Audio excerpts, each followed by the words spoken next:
Yes.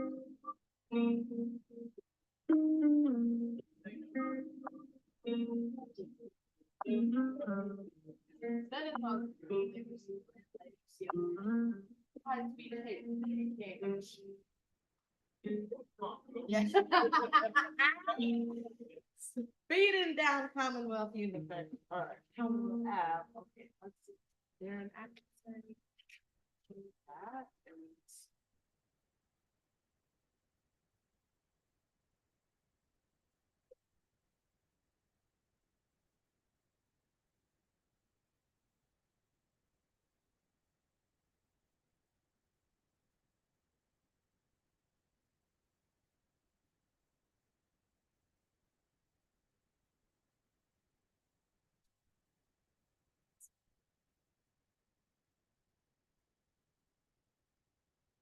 We got Oscar. Yeah.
Great.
Is everything all set? Everything's Okay.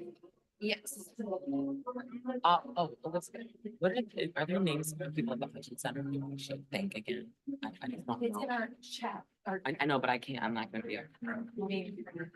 And I don't have. I should go. Yeah. Yes. Yeah. Here, let me write it down. First time we're getting in real life.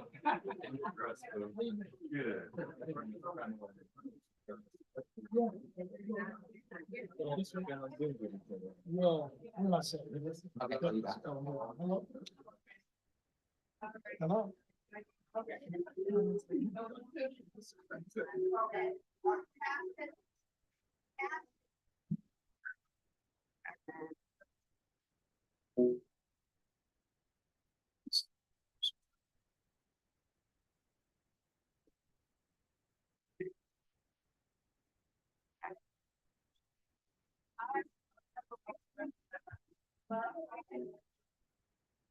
What's that stand for? Harvard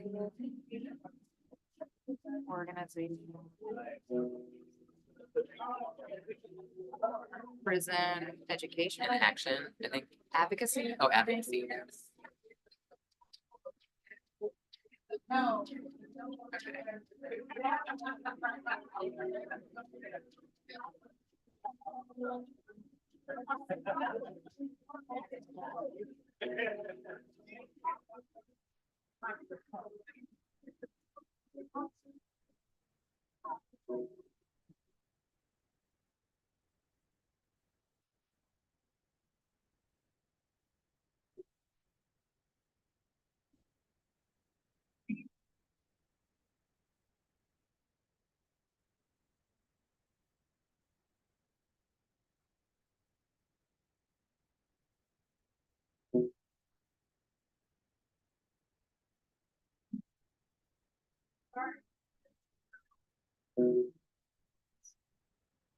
I'm sure people will continue to trickle in. But we ask everybody to take their seats.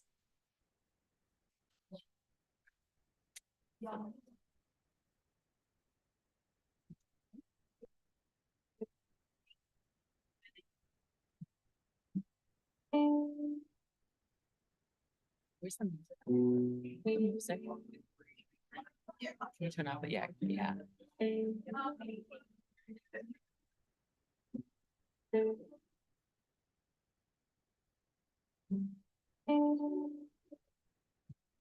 Oh, thank you. All right.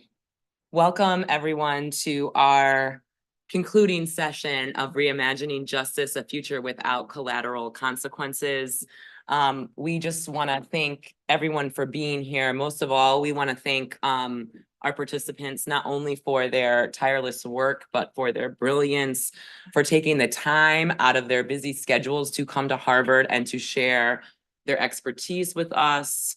In celebration of the work, in thinking forward for how we can continue to advance this work in the future. And of course, helping us also celebrate the great Dorsey Nunn. Thank you all for being here. I also want to thank my founding co-director, Brandon Terry, for his continued partnership, advocacy, wisdom, and everything that he brings to this work. And so much other areas that he impacts. Elizabeth Ross, for your vision and your work to make this all possible. It would not have happened without you. And it has been a true pleasure to organize, to work, to think with you over these past, gosh, now almost a decade. And I look forward to working with you side by side for many, many more decades to come.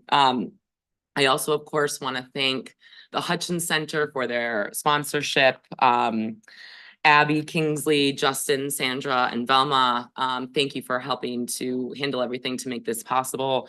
And of course, our leader, Henry Louis Gates Jr., for his work to open up new spaces and new conversations within the academy and to advance what we do, which is African American studies.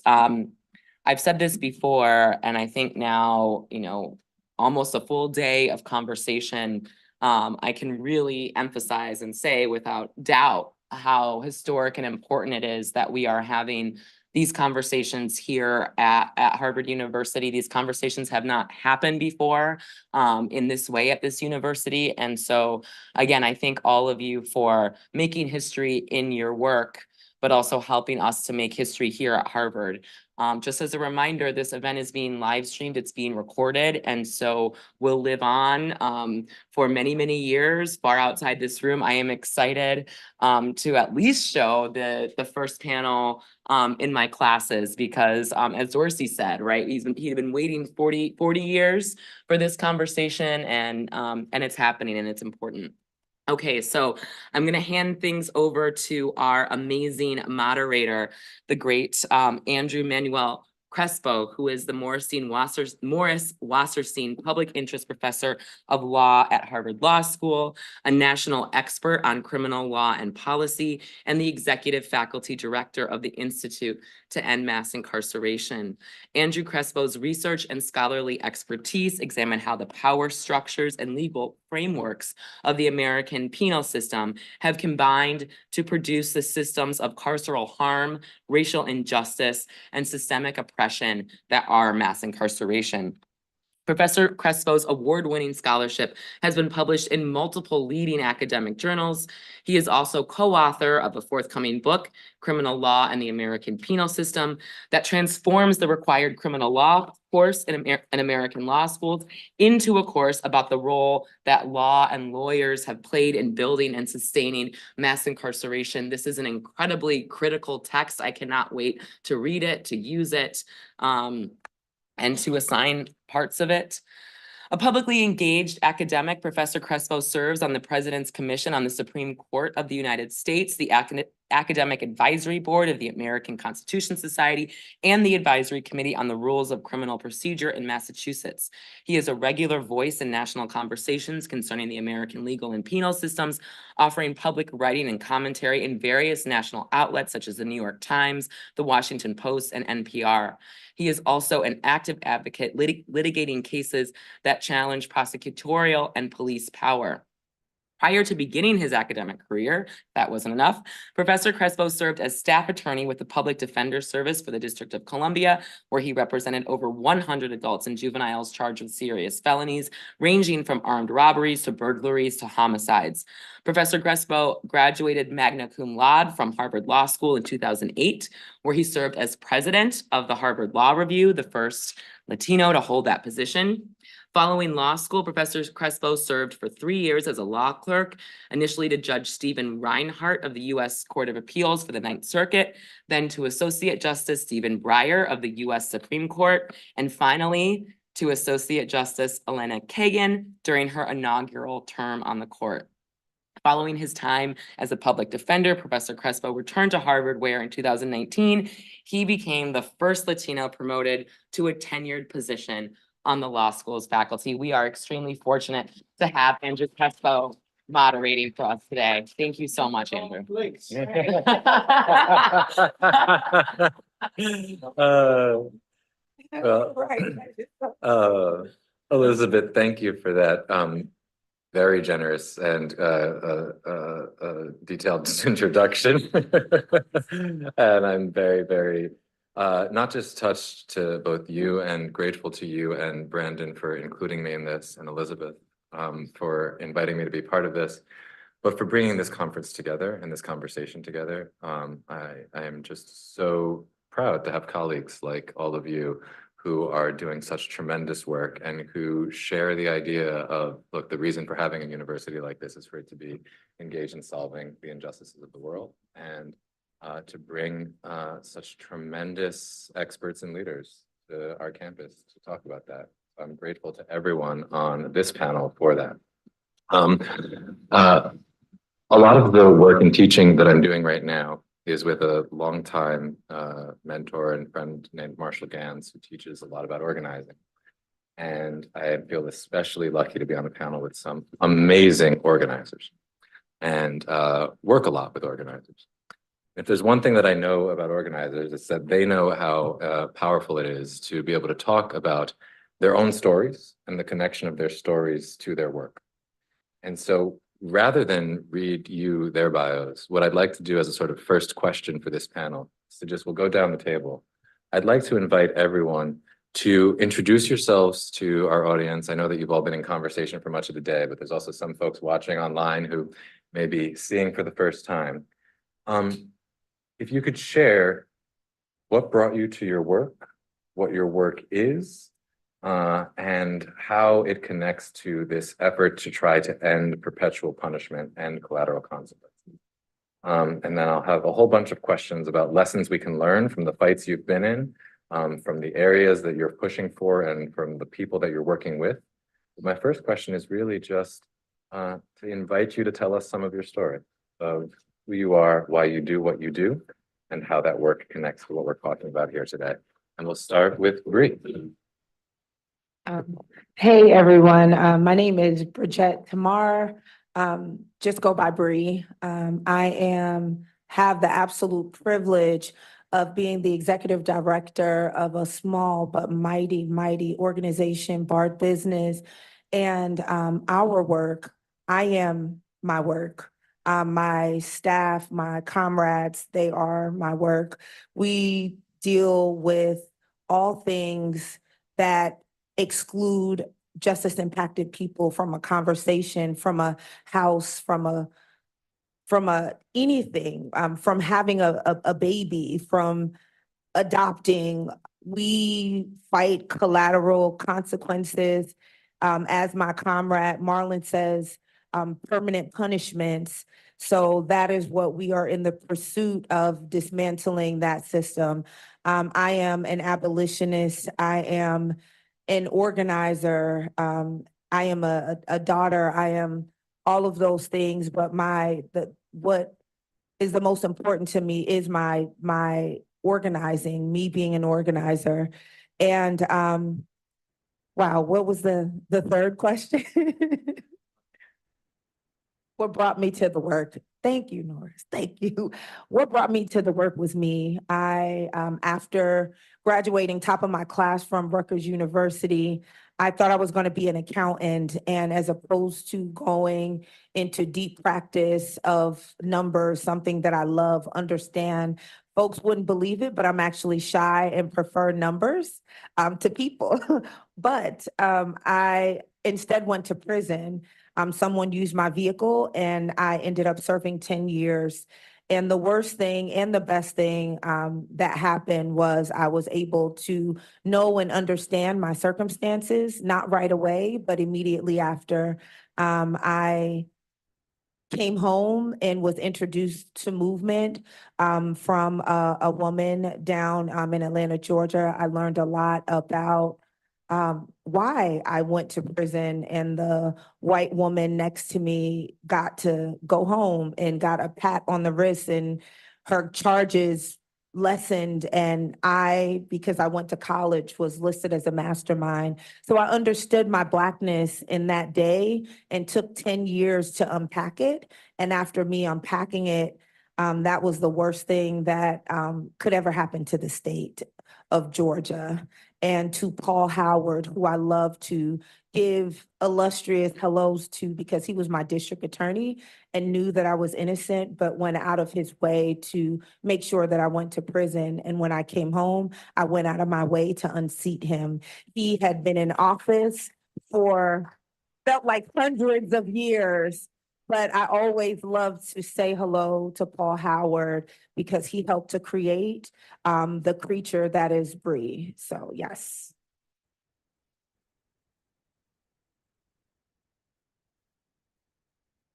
My name is Norris Sennison. I'm the executive director and founder of Vote, which is acronym for Voice Experience, and also our sister organization, same acronym, Vote is Organized to Educate. My story goes back a long way, probably predate a whole bunch of people that's in the room. What I've been doing is work. Matter of fact, Valencia just asked me, how long you been doing this work? And I had to kind of like start going backwards a little bit, and the calendar kept flipping. I've been doing this work nearly 50 years now, and 21 years outside and almost 30 years inside. And so that's where this work started, inside, during the kind of like late 70s, early 80s. Folks were predicting that we was gonna have the worst prison ride in the history of this country. And mind you now, we've already had Alacant, we've already had the uprising in San Quentin, we already had Camp Hill, New Jersey, we had all New Mexico. And folks were projecting that Angola was gonna have the worst prison ride in the history of this country. And we kind of like started looking around at each other because like, nobody gave us that memo. But at the time, it was predicated on the fact that there's a lot of hopelessness in that prison. It was under consent decree. There's a lot of suicide, a lot of staff on, people incarcerated, violence, vice versa, a lot of, violence towards each other. I mean, we had the distinct distinction of being the bloodiest prison in America at this time. And so when all this was going on, a core group of us, most of us worked in the prison law library, started kind of like trying to figure it out. I said, man, look, what we want to do we want to change our conditions, our circumstances? And so we opted for the latter because Angola, for most people who don't know, is the largest land-based prison in America, 18,000 acres. And so we start saying, whoa, we set the place on fire. Well, they move us 5 miles or 10 miles in any direction, and we won't even see the smoke, but we'll still be in this prison. And so we focus all our energy towards, let's try to get out of here. And so what we started doing, we kind of like just started realizing that if I was in prison in Texas for home robbery, how much time would I serve? What about Arkansas? What about Texas? What about New Mexico? And we did this kind of like 10-state study. One of the things at that point, we had a growing lifer colony. And the only people we were in competition with at that time was Pennsylvania. They had the largest lifer colony in America at that time. And so we started kind of like drafting legislation in the hopes of kind of like changing what laws look like. And I think that's the thing that kind of like lit that fire in me. And it kind of like started just kind of like happenstantial, meeting with a group of guys and guys realizing that let's do something. Y'all work in the law library. The library was kind of like the hub. And here's the backdrop to this environment. The academic level in that environment was 5th grade. There wasn't a whole bunch of geniuses running around the prison to give us guidance. And so by hook or crook, we kind of like got together and started organizing ourselves and actually created what we call the Anglo Special Civic Project, what became the political arm inside the prison. Fast forward, we all had aspirations and visions of, if I get out, this is what's going to happen. And, 21 years ago, I was blessed to get out. And one of the commitments I made was, one, I wouldn't forget where I came from, nor the people I left behind. So my journey started there and it continues now because that's what brought me to this work, trying to find a way out. I had a life sentence. Every morning we woke up, we had to hear the administration saying that 85% of y'all gonna die here, to the point that we would get in groups like this and we would kind of like start counting off, like, okay, that's 10%. No, I'm not in that number. I'm gonna be in this other number, until we kind of like made it manifest. And like something Ronald mentioned earlier today, that all of us that work in that prison law library at that time, all of us have regained our freedom, either through the courts, through some other administrative process, pardon up the road. But we was able to kind of like dug the ladder, kind of like change our circumstance. So that's what brought me to the work. That's what keep me in the work, because there's a lot of people that are left behind that's a whole lot smarter than me. And I was the one that just got the initial break and trying to pay it forward every waking day of my life. That's me. Hey y'all, I'm Valencia Gunder. Everybody calls me V, she, her pronouns. I'm the co-director and co-founder of the Smile Trust. I'm executive director of the Black Collective. And also I'm the head mad scientist of the Freedom Lab in Miami, Florida. I'm from Liberty City, not Miami Beach. Just so folks know, I'm not what y'all see on TV. I'm from the other side of the causeway, where we don't have a beachfront. And I like to start there by explaining where I come from first, because I know a lot of people look at Miami and be like, this is the place where everybody comes to vacation. It also was the home of the largest drug cartel in the 60s, 70s, and 80s, the front row seat to the crack era. And I know and understand being born into a situation. And I think what brought me to the movement at first was anger. I was mad as hell. I was mad with my parents. I'm like, why did you all choose this substance over me? Why did you all choose the streets over me. And growing up in that situation, growing up with crack in my system, having to fight addiction before I understood what it was. I was born addicted to a substance, you know, and just angry with my parents, angry with my community, angry with society, because I'm like, why am I having to navigate this so young? I was angry for a very long time. And I was like, I'm leaving Liberty City and I'm never coming back to Miami because I wanted to get the hell out of there. And getting to college, realizing that I can't run from it. I went to HBCU, which was in the hood of Tallahassee. And I'm like, I left Miami to move right back into a community, so I couldn't escape it. And after finishing school, actually getting arrested for trying to finish school. So state of Florida tried to give me 5 years for writing a bad check for my last semester for tuition. I wrote the check, y'all. I wrote the check, but I still didn't believe that I was a criminal or I deserved to be incarcerated for trying to pursue my education at the time. And while I was inside, this is the first time I remember my mother actually mothering me. When I first got arrested, my mom came to the jail and she gave me some very direct insight of how to be and how to survive through this moment. And at the time, I'm just like, this woman ain't never did nothing for me. This is my thoughts. This woman never did nothing for me. What can she teach me in this moment? And in that moment, my mother taught me something that changed my whole view on things. One, I don't think anybody should be put in any of these facilities ever. They're the most disgusting place ever, ever, ever, ever. But to meet beautiful people, it changed my whole mindset on people who were dealing with incarceration, people who were dealing with addiction, people who were trying to reacclimate to society after leaving jail and being put right back in there for whatever reason. I understood it because I was inside of it. And I'm not going to lie to you all, it was in that moment. And I had been doing like activism and organizing in other ways around climate justice before then. But it was in that moment where I was like, oh, they done fucked up because I'm never being quiet again. It was actually in the jail. I was shackled and handcuffed. And I was just like, I'm never being quiet again. And it was actually during that time I was being extradited across the state of Florida. I was put in the back of a van, shackled and handcuffed with 6 men, and it was me. And immediately I'm like, I'm about to get raped and beat up in the back of this van.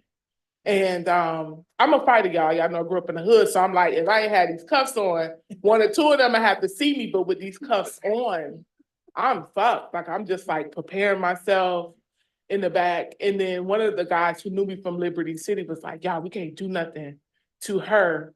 And I was so grateful, just like the humanizing of people who were incarcerated. Like it changed my whole thinking about the people who were inside of these facilities. And I just learned so much. And since I've been home, I was so afraid to even share that I had this background. I used to hide it all the time. I was in academic spaces because I was doing climate and science. And I'm like, these people are not going to respect me because I have this background. And didn't even try to go for an organizing job for a long time. But when I finally got one, Desmond Me, I know we've been hearing his name all day. He coming out, he was like, aren't you a returning citizen? And I'm like, Desmond, you gonna make me lose my fucking job. I just got this job. Finally got me a little bit of benefits. And I was like, Desmond, are you crazy? Like I was so scared, like I was even about to tear up because I thought I was gonna lose my job. But that was the first time in movement where the executive director was like, girl, I knew that before I hired you. You okay? And I was just like, oh, it is a world where I can be transparent and honest about my background and be amongst other people who actually know and understand what I'm going through and understand, like as a woman, as a Black woman, especially in the South, having to experience incarceration. I was then introduced to all these other women like Bree and others, you know, just to do those things. But I was introduced to the work in that manner, like just this shocking experience. Because before me going inside. I had never got in trouble before. I'm just like, even when they pulled me over, they was like, Ms. Gundy, you have a fugitive warrant. I'm like, not me. Right. Couldn't be, because I did my whole life trying to fight against trying to be into the fold. But honestly, just looking back at it, I've been criminalized since I came on this earth because who my mother was, and also understanding her mental illness, which was addiction to crack cocaine, caused her to make decisions in the system that she was in, did not allow her to make better decisions for us. So that's why I do this work.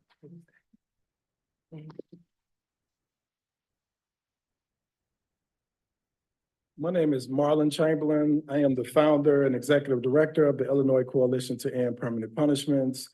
And what brings me to this work is in 2002, I was sentenced to a 20-year federal prison sentence. And I was arrested on a crack cocaine case. And so prior to me being arrested, I was a fugitive for 18 months. And worst time of my life, worse than my incarceration.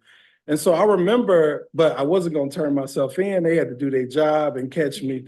But it was very stressful. And I remember the day that the marshals arrested me, like I felt like that was the moment that I was being set free from a lifestyle that I was ready to leave anyway. And so I went in with this mindset that regardless of how much time I received, that I wasn't coming home the same. And two important moments happened to me that really brought me to this work. In 2006, I lost 5 relatives, including my mother. And I remember my aunties and those of us that have been incarcerated, on most occasions, when we have surprise visits, it's bad news on most occasions. And so I got called to the visiting room one day, and I'm sitting in the day room and I hear my name called and I'm like, did they just call me? And people were like, Marlon, you got to visit. So I went, got dressed, went out to the visiting room, and my auntie was sitting there smiling. And so I sat down, first couple of minutes, we having a regular conversation about family, community. And then I saw my auntie's face shift and she said, baby, I need you to brace yourself. And she said, your mother passed.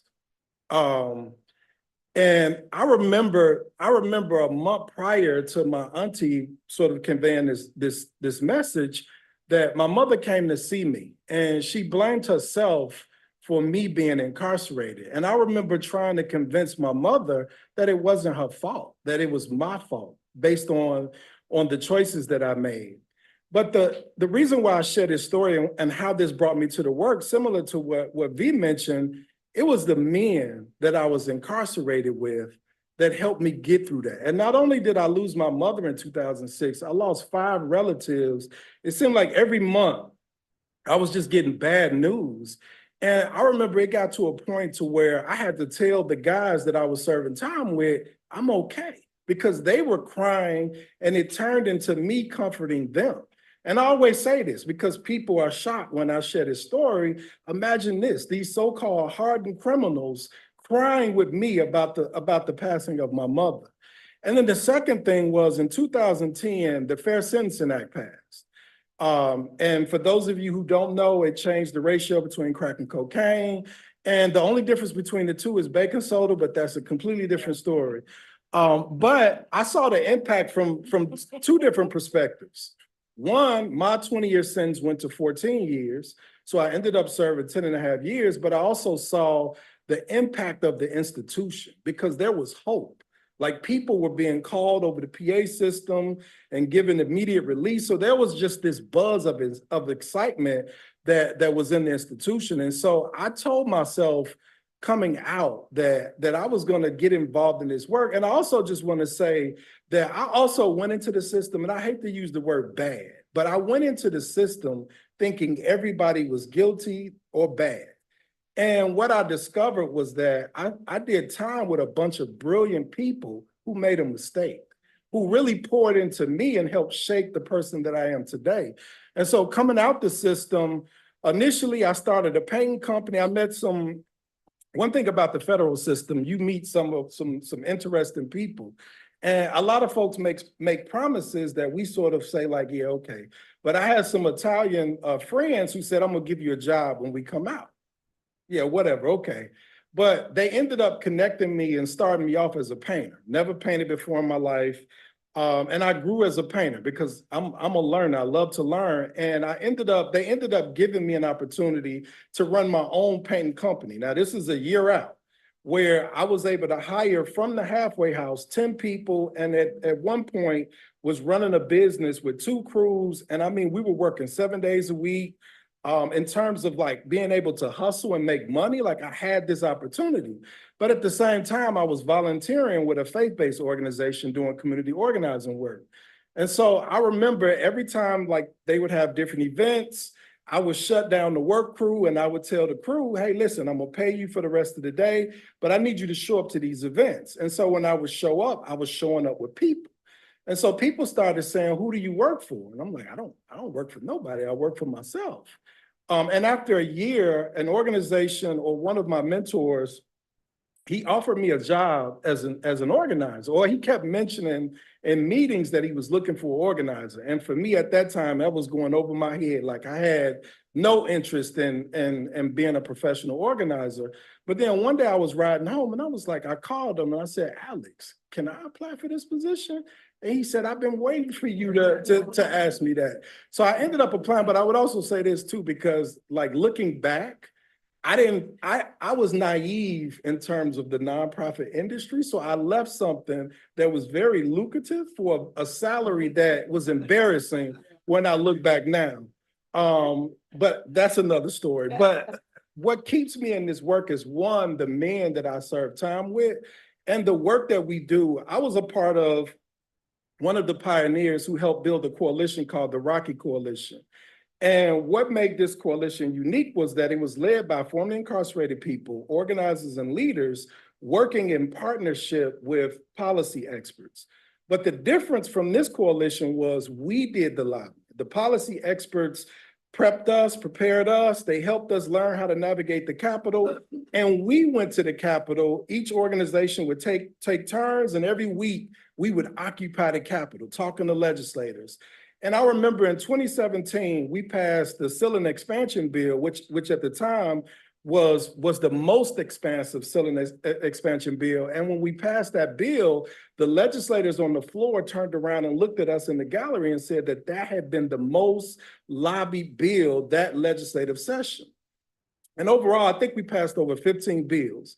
But a couple of things we realized. One, the organizations that we all work for were not interested in the implementation process. It was on to the next. No, you guys, we need you to go find something else. And we saw that as problematic because we didn't see the impact in our communities.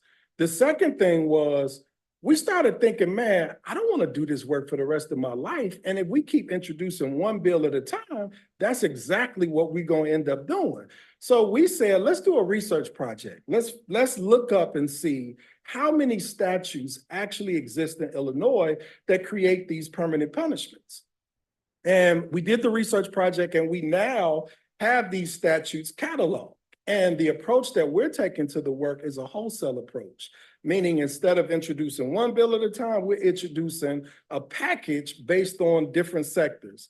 And the example that I would give, we introduced a bill called the Peace Act, which there are 16 statutes in Illinois that restrict individuals' ability to run for local office. Now, you can run to be the senator, the state rep, you can even run to be president, but you can't run to work to be a city councilman or a councilwoman.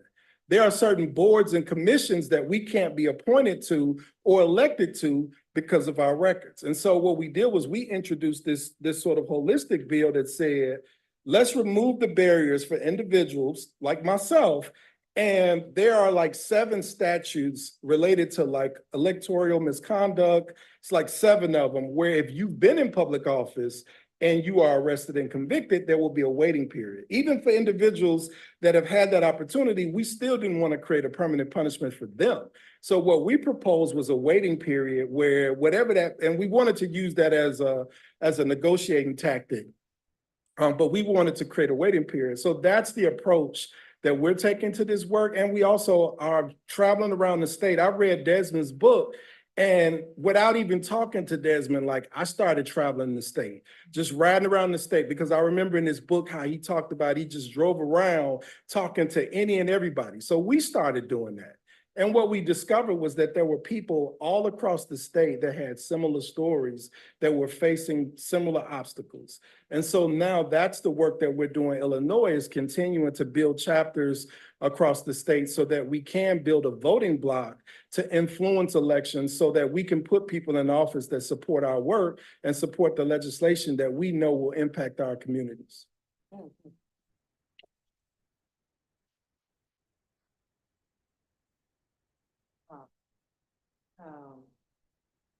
Thank you to all of you. I think this is amazing to be here. Thank you for the invitation. This is my hometown, so to speak, or really Roxbury, a different place, but of Massachusetts.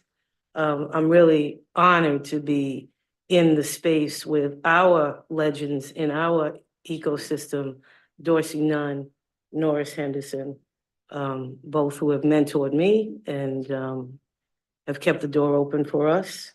FICPFM was the first national organization started and led by formerly incarcerated people that taught others, such as ourselves at the National Council, that we could have an organization that was started and led by us. And of course, all of us are none.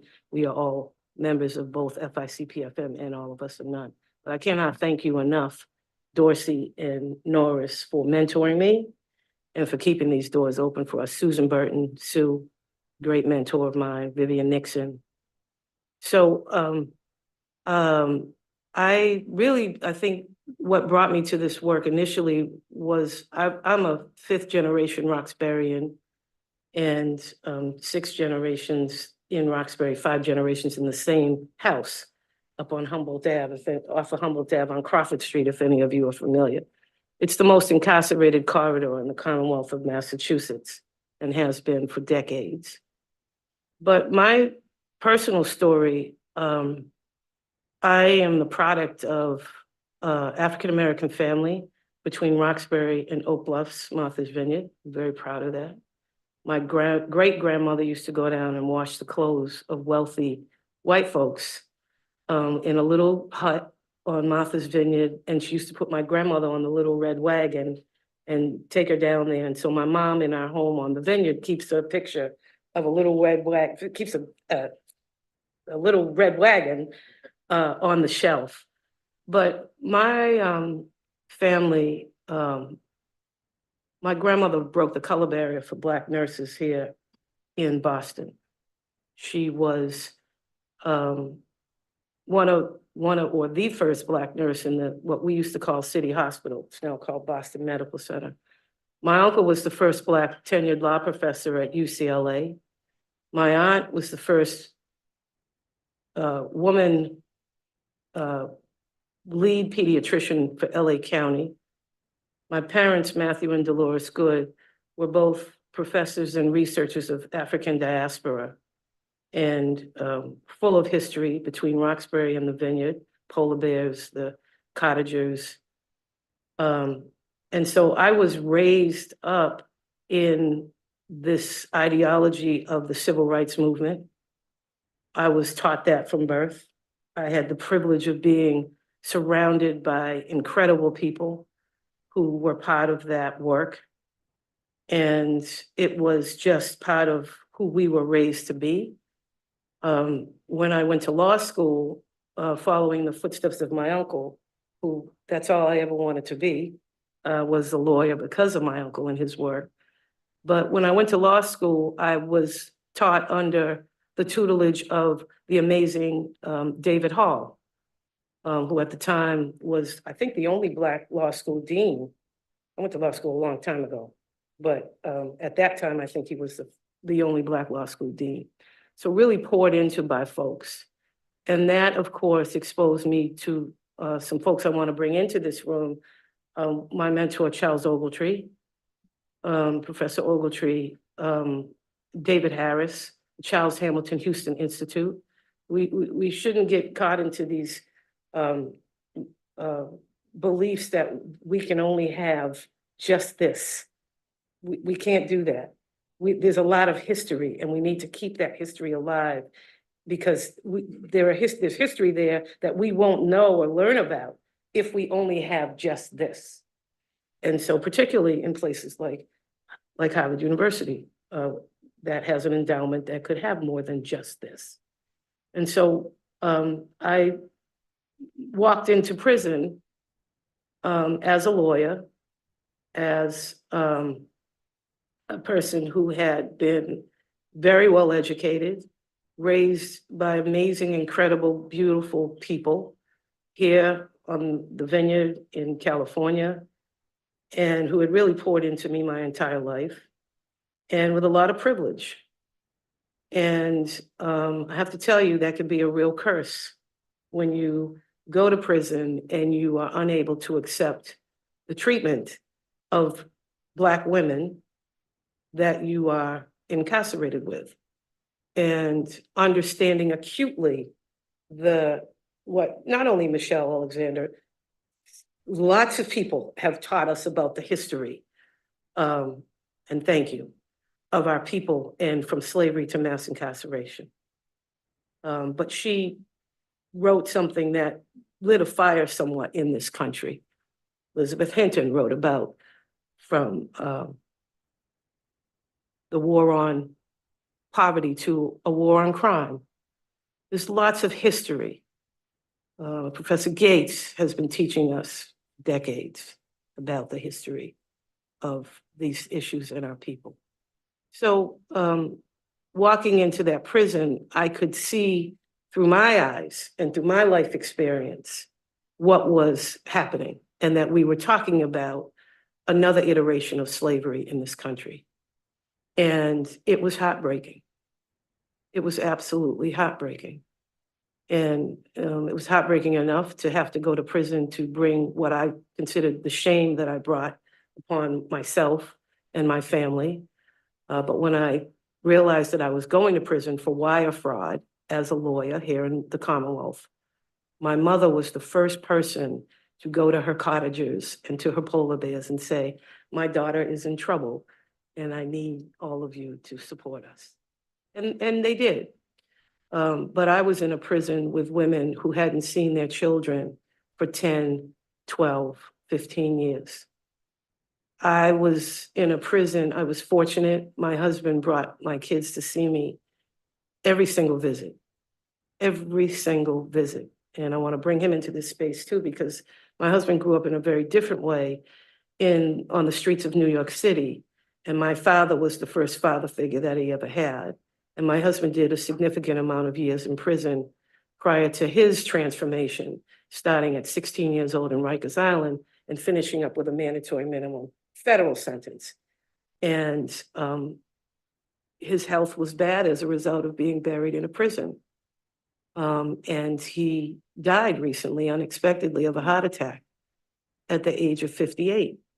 And a lot of it was because of the lack of health care that he received while he was incarcerated. But because he knew that experience, when I went to prison, he brought my children, my daughters, and my baby boy, who at the time was 5 months old, still breastfeeding him, when I had to separate myself from him and walk into this prison. Again, I was privileged. I was a lawyer. I was able to self-surrender when I was given my sentence. My family drove me to the federal prison as if we were going on yet another family vacation. But, and I got to see my children. I didn't have to worry about where my children were, who was feeding them, who was taking care of them. My parents came off of Martha's Vineyard to live back in the family home in Roxbury, to help my husband take care of them, to bring them to see me. So lots of privilege. I didn't have to worry about where I was going to live when I came home. I had a few places I could go and live. What I was going to do, I was highly educated and had job offers when I came home. But that experience of living in that prison changed my life profoundly.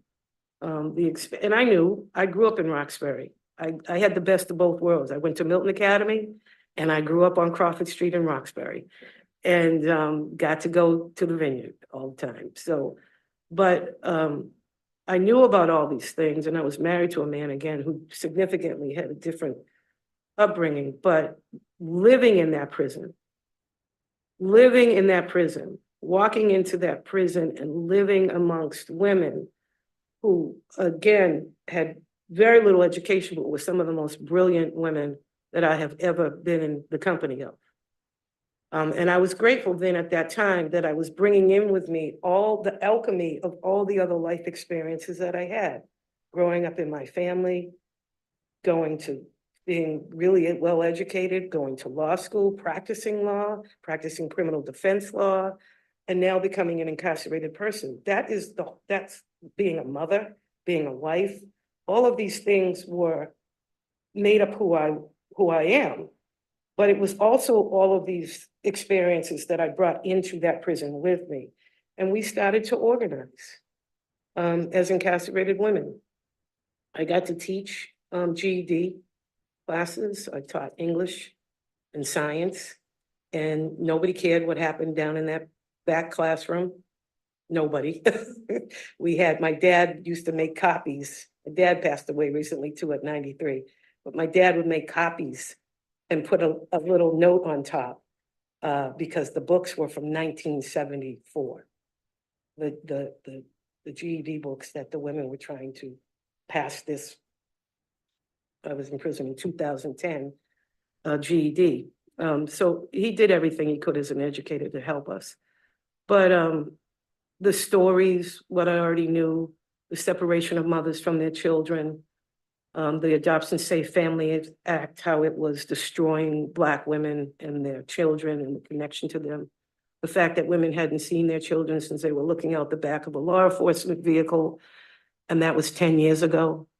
The rape of women in prison, the sexual violence of women in prison, case that we're deeply involved in right now, as they are moving women out of Dublin. We fought to get that prison closed. They closed it, but we meant to have the women who were raped in that prison set free. And so it changed me in a profound way in terms of what I wanted to commit the rest of my life to. And we started an organization inside called Families for Justice as Healing. It is thriving. It's an abolitionist organization here in Roxbury, Massachusetts. We have defeated the new women's prison 3 times so far, and done a lot of work, moving all kinds of different stuff. But it wasn't rocket science for us as we continue to build, because I was the only one that was coming home. Our leadership team has done 42 years, 36 years, 25 years, 17 years, and 16 years. That's just our leadership team in prisons. And so we were women in the federal system. And so for us, it wasn't rocket science that even though I was instructed to take this work out with me and to use whatever skills I had to lift up the voices of the women, some of them who will never come home. We were able to push 50 women out working with Valerie Jarrett and President Obama. President Biden has ignored us. But we stepped to work to do that. But as sisters started to finally come home, we knew as federal women that we had to create a national platform for our work to be done. And so I tasked the operation of Families for Justice Healing to the incredible, amazing, one of them happens to be one of my daughters, organizers in Massachusetts, abolitionist organizers, Sashi James and Mallory Honora, who now co-direct Families for Justice Healing. But I went on with a Soros Justice Fellowship and used that opportunity to build the National Council. And that was some years ago now. I think officially we established the national work in 2016, and we unapologetically do this work through a gender analysis. We unapologetically advocate and focus on ending incarceration of women and girls. And we've created the buckets of work that over the years of doing participatory research and think tanks and all kinds of things led by directly affected incarcerated still and currently incarcerated women, we've come up with the buckets of work that we use now. We have a legal division, a policy division. We do a hyperlocal organizing called Reimagining Communities. We lead the national Free Her campaign, which works to close women's prisons around the country. And we have a think tank called Free Her Institute. And we're having our 10th anniversary march and rally next week. And that's how I got into this work, but all of those pieces. Thank you so much, each of you. Bree, Norris, Lee, Marlon, and Andrea. There's just such a wealth of wisdom and experience that just at this one table. Lucky to get to sit with you.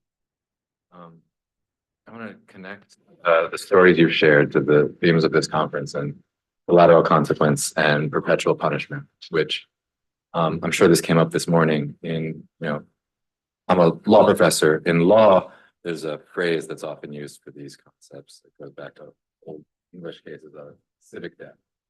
The idea that criminal punishments impose civic debt, that even when people return from incarceration, there is what our colleague here at Harvard, who passed away too soon, Deba Pager, all people are marked for civic debt, because when they return, they carry all of these perpetual punishments, these consequences that work in such layering ways to exclude folks from actually fully returning. And the part of what is so inspiring hearing your work is the word that comes to my mind is, among all the other things you do, you work to bring life, to breathe life back into not just people who are returning, but into our society and into the structures of our society where you want to help build lives that are thriving and build communities that are. And you do that on so many different fronts. And what I'm hoping we can do with some of our discussion is talk about some of the lessons from your work, from campaigns you've engaged in across these different fronts of collateral consequences, fronts of civic debt, campaigns you've worked on, and some of the big lessons you've learned. I want to maybe try and focus on a few different, I could subdivide these collateral consequences into a few buckets. I know my first question, Norris and V, I'm going to ask the two of you kind of together. Norris, VOTE does so much amazing work.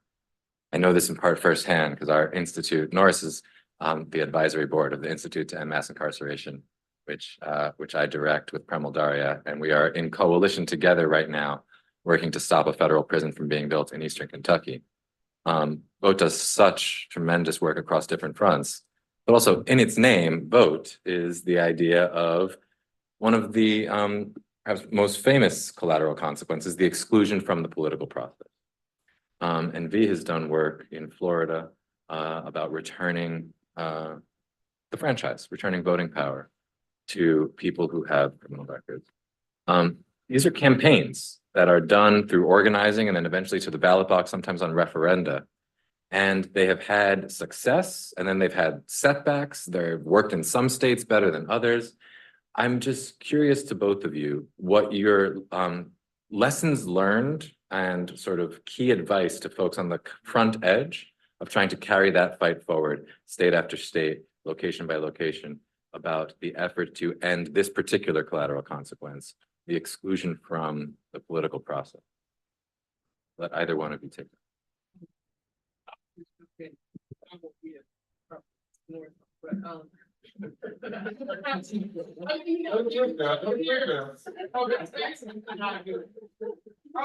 And V, can I just make sure, I don't know, I can't see with the light. Can I make sure you got them?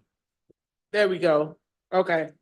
So one, I like to always start off the fact that like I'm a revolutionary and I don't ask permission to do my work at all.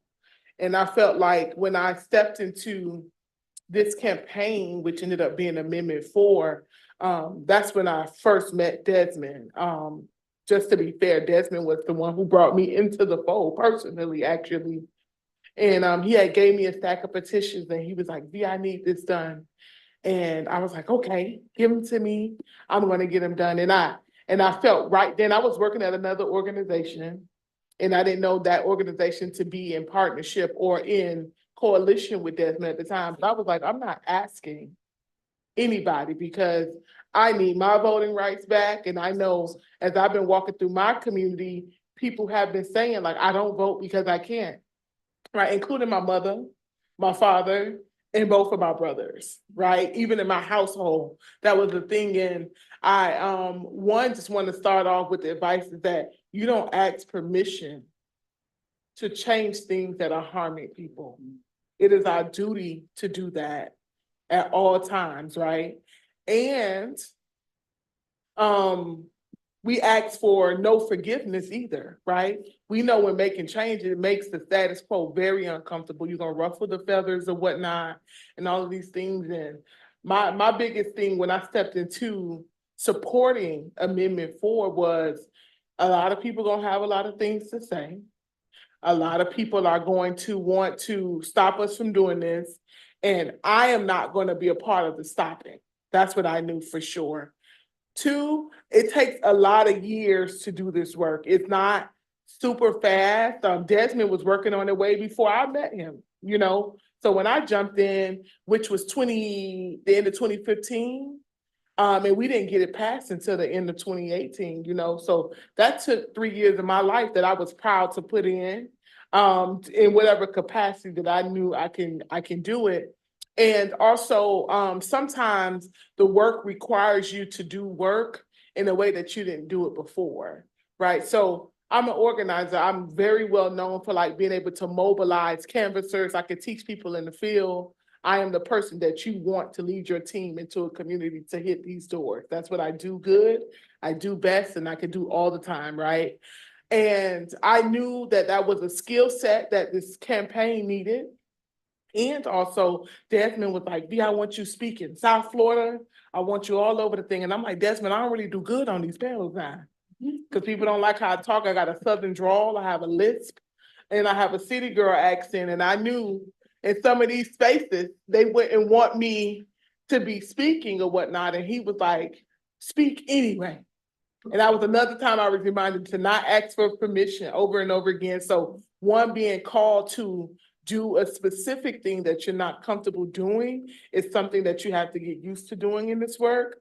2, it takes years to move these needles or whatnot, and being able to stick in there through the whole entire thing, and also trusting leadership that came before you, right? It was a lot of talk, like we heard Sheena speak earlier about like how people were like second guessing Desmond, and that was all true. I was there. I watched it.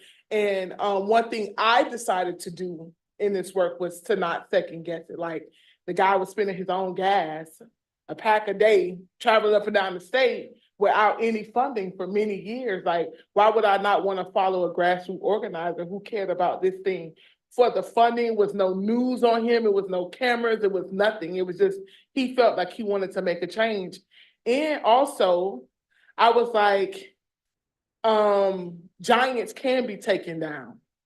That's what I knew. And that was the lesson. Like sometimes we think like, oh, this thing has been around so long. It's no way you could be able to change this or whatnot. We were talking about like the slavery to mass incarceration. Y'all know the governor of Florida at the time of the emancipation of slavery actually wrote a book called The New Slavery and introduced the first concept of what mass incarceration is to this day. And then Desmond in the 2000s era come in and be like, I don't care what this governor said all these hundreds of years ago, we're gonna do something different. And that was the advice that I needed. Like now that I'm doing all of this work in other segments of our nonprofit or our movement, I address it the same way. I'm not asking for permission. I step in whatever role is necessary for us to reach the goal. And 3, I'm not afraid to come up to any giant. That is the right wing, that is fascism, that's authoritarianism, that is mass incarceration, that is all the things. Because I deserve to be here. I deserve to participate in whatever public forums that is in the United States of America. And 3, my ancestors built this country, so I get to make decisions too.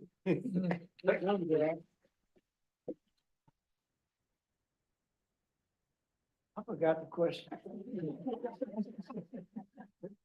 You said she was gonna be short enough, concise, long enough to be complete. I'm mad at you.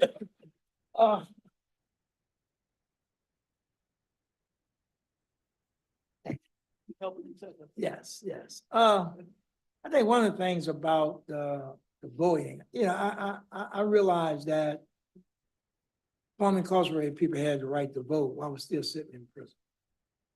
I was a librarian in the law library. And having one of these days with my eyes tired of reading somebody's writ, and just started reading the Constitution. And I read the Louisiana Constitution, it's kind of like, it's interesting. And so I went and asked a few other guys, read this and give me your thoughts. Everybody came back to the same conclusion. Well, in 1974, we changed our Constitution. And in reference to Article 1, Section 10, the right to vote, it didn't exclude formerly incarcerated people from voting. The 1921 Constitution, they had to get a gubernatorial pardon. And I'm like, wait a minute, man, something happened. So I started writing Attorney General, getting an opinion, and the biggest challenge to that became all these folks outside who I was writing to, NAACP, ACLU, SPLC, you name it, I wrote them. It's like, hey, man, there's a sleeping giant. We need to wake up. And everybody kept telling me, oh, man, y'all don't have no right to vote. They've been took their right away. So it became the best kept secret within our state for better than 50 years. And so even inside, we just steady pushing the envelope, steady telling anybody who would listen. But the audience was actually guys inside. And when y'all get out, y'all got to take advantage of it. Somebody has to leave this charge. And nobody inside at that time decided to kind of like pick up the mountain and run with it. Fast forward, I get out a dozen or so years later. And 1 year to the day of me being released, I incorporated this organization. And our name actually came from just spider webbing inside the prison on the whiteboard. What we gonna call ourselves? I said, well, it's about voting and we getting out. So the first name we came up with, Voice of the Ex-Offender. That's cool. That's who we are, And so, but it's kind of like taking that power. And Valencia said something about, no, I think Bree said about taking somebody down and how you build this thing. Our success has been, we've been willing to fight one day longer than the next person. That's why our success has come from. Willing to stay into this fight. So the peaks and the valleys, we have them. But I tell them all the time, especially those elected people, we are not term limit. We're not. And so we're going to be here when the smoke clears. And so and the thing that keeps our engine going, that success is that we've been able to, my perspective, it's easy to get somebody elected. Because all of us got to get together and say, we're going to go vote for Elizabeth. It takes a lot to take somebody down. When you take somebody down, the whole jungle will shake in fear. And that's what we've been able to do. We've took down a sheriff, a 17-year incumbent. Took him down. He didn't even win his own precinct. We took him down so bad. The following election cycle, we took down another 17-year incumbent. And that kind of like inspired all the people who's doing this work. But the linchpin to all this stuff, the challenge, the greatest challenge for us was that when we approach our people about engaging, voting is not the first thing that they're concerned about. That's kind of like falls in maybe halfway down the kind of like wish list. That first thing is housing, employment, access to other things. And so when you talk about the franchise, you have to talk about the franchise in a way that it energizes them, where they can see a pathway to something else. It's almost like we was doing the senior census in 2000. And no, it was 2010, after Katrina. And we were talking to people in the community about, hey, did you get that big white envelope? Yeah, I got it. I ain't messing with that. I was like, whoa, why not, bro? Man, all I want, man, is some neighbors in the grocery store. I said, well, check this out. They ain't gonna get neither one of them because the people actually fill this farm out, they send it to Walmart and Winn-Dixie and all these other places decide whether or not they want to bring a store in your community. And if ain't nobody there but your neighbor, they're not gonna bring a store. So our journey has been educating our people every step of the way about the importance. The thing we easily can get them to engage in is like, with that sheriff race was like, now you know you sit in that jail for almost 10 years before you went to the pen. How the sheriff treat you? Oh, he dogged me out. Well, you got an opportunity to dog him out. That judge, bad hair day, what happened? All right, give me 50 years. He had a chance to strike back. So it's some things that our people engage in instantly because they're actually lived experience makes them understand the power that these people have. A lot of time we don't kind of like, and Jay kept using the term earlier this morning about hyper-local. They don't understand voting for the president. That don't trickle down to me. I don't even see that. But you're talking about that city council person who don't want to rezone something for your kids to benefit from, or that local judge, or the mayor who has control of the purses in your city. They see it and understand. So the biggest challenge has been is getting our people to really understand the power that they have. And I always say the Rip Van Winkle approach. We have to wake up that sleeping giant. It's been sleeping, and while we've been yawning, because we waking up, and we kind of like people seeing the impact of it to the extent of what Desmond was able to do, what we were able to do with our 99 verdict ballot initiative, what Darcy has done in California, what Dower is doing in North Carolina, what Kenny was doing in Alabama. So we all over the place, but we learn from each other. And the biggest thing I want to say about Desmond's situation, because Darcy kind of touched on it earlier today, when we founded this coalition, FICPFM, we was kind of like looking for radical change, raising money on behalf of each other. And we was like, hey man, look, here's an opportunity for us to do something. We can go to Florida, we can go to Louisiana, we can go to North Carolina, we can go a bunch of places. Everybody had issues on their ballot. And we kind of like reconciled and said, check this out, man. We're talking about 1.5 million of us getting the right to vote back. If we don't do nothing but win Florida, we win this country. And we moved 1,000 formerly incarcerated people to Florida to actually engage in a campaign that they could understand what power building looked like. And so on one day of action, we touched 84,000 people through text blasting, predicted dollar, some terms some of our folks had never heard, some activity had never participated in. But at the end of the day, when Sheena came back with those numbers, our folks was like thrilled to death. Man, we put some work in the day. And fast forward to election day, November 6th of 2018, when we won in Florida, that inspired a whole nation of former incarcerated people about what was possible around the franchise. So when people talk about the importance of the franchise, and Darryl says it again, this is that third reconstruction. This is that third reconstruction about us building this kind of internal power. I can say a lot of things of our success. Yeah, we got a mayor elected. We elected our first Democratic governor in the South in almost 30 years, 2 terms. We elected mayor. Matter of fact, we just elected a sheriff in a one-horse town, what I call in Louisiana, Shreveport, Louisiana, where a Black man ran for sheriff, 1 by 1 vote. The opposition complained. They had a recount. Both of them picked up 3 votes, but he still lost by 1 vote. And then the powers that be, the white infrastructure, said, take him to court. So they took him to court and they made him redo the whole election. That wouldn't have happened if the shoe was on the other foot. Right.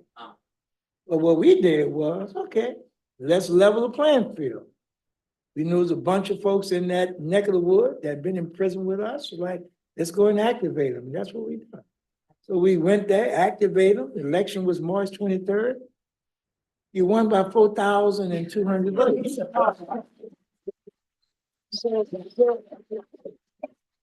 So we have to kind of like lift up those examples to show our folks that, man, we have power if we use it. And the only way we're gonna change this thing is that we collectivize. You know, you start off talking about Marshall again. All of our organizers go through that training. Because that story of me becomes the story of us, it's the story of now. And so this is where we're at right now, sharing these stories so we can kind of like encourage and inspire other people that, hey man, there is a light at the end of the tunnel. And how we, you know, somebody had to teach me this about bridge building. You know, all your life you think about people building a bridge, and bridges are, you know, you always think, oh, you're building a bridge. I'm doing all the work. No, bridges are built from both ends at the same time. Both ends at the same time. And so you have to kind of like meet in the middle. And sometimes that's what it takes. So we have to be willing to, and I think the other biggest challenge for us as formerly incarcerated people doing this work, and I would venture to say every last one of them in here didn't experience this. The question always comes up, who put you in charge? The question always comes up, who put you in charge? You know, and so I think I'm grateful for being, you know, in coalition with folks where that question hasn't arisen amongst us, but I've seen it over and again where here's a sister started something out of thin air. I was on her selection panel when she applied for a fellowship. And soon as she said what she wanted to do, I'm like, oh yeah, I can see that. But people got mad with her because where you come from, and like she said, I was privileged. So it seemed like, well, you don't have the same pedigree. But she had an idea and she made it manifest. But some people hate on her because of that. And so we have to kind of get beyond that envy and crab in the basket mentality that we have to kind of get past a lot of this work. But we need to lift up each other's work and support each other in the work that we do all day, every day. But voting is, that's my life work, you know, waking people up. And to the extent that our fall elections were this one. I mean, we were kind of like got beat down, literally got beat down. But we got beat down because the Democratic Party didn't do anything to help the candidates. And so I always tell people, if you can't change the policy, change the people who make the policy. So we ran a campaign. We ran 100 people for office to flip the Democratic Party. And guess what? Wasn't a makeover, it was a takeover. We got 60 people elected and we ousted all the people that were wrong. So that's the, you know, again, you know, voting is, to me, everything. That's our acronym, that's who we are. And that's why I continue to do what I do. Thank you so much, Norris. You know, there was so much packed into your answer. It gave me a couple questions that I want to ask. I'm going to ask the first one to Bree and Marlon together, and then the second one to Andrea. You know, Norris, you put forward a vision basically of, look, you have to take seriously the effort to build electoral power, because that's part of how you also build power for what people want. But then I'm struck by hearing you say that the hardest thing is, when you go through the community, it's not the first thing on the list. The first thing is housing, employment security, some of the stuff Bree brought up about how returning citizens have all sorts of impediments, even just in their family lives, all these types of restrictions. I'm curious for both of you on these fronts, economic, housing, security, what are the next frontiers, the biggest obstacles, the lessons learned from things, you know, efforts, whether it was ban the box efforts, the campaigns that have been run to get economic security, housing security for folks who are facing the collateral consequences? What are the biggest lessons you've seen and the things that are the next major fights ahead?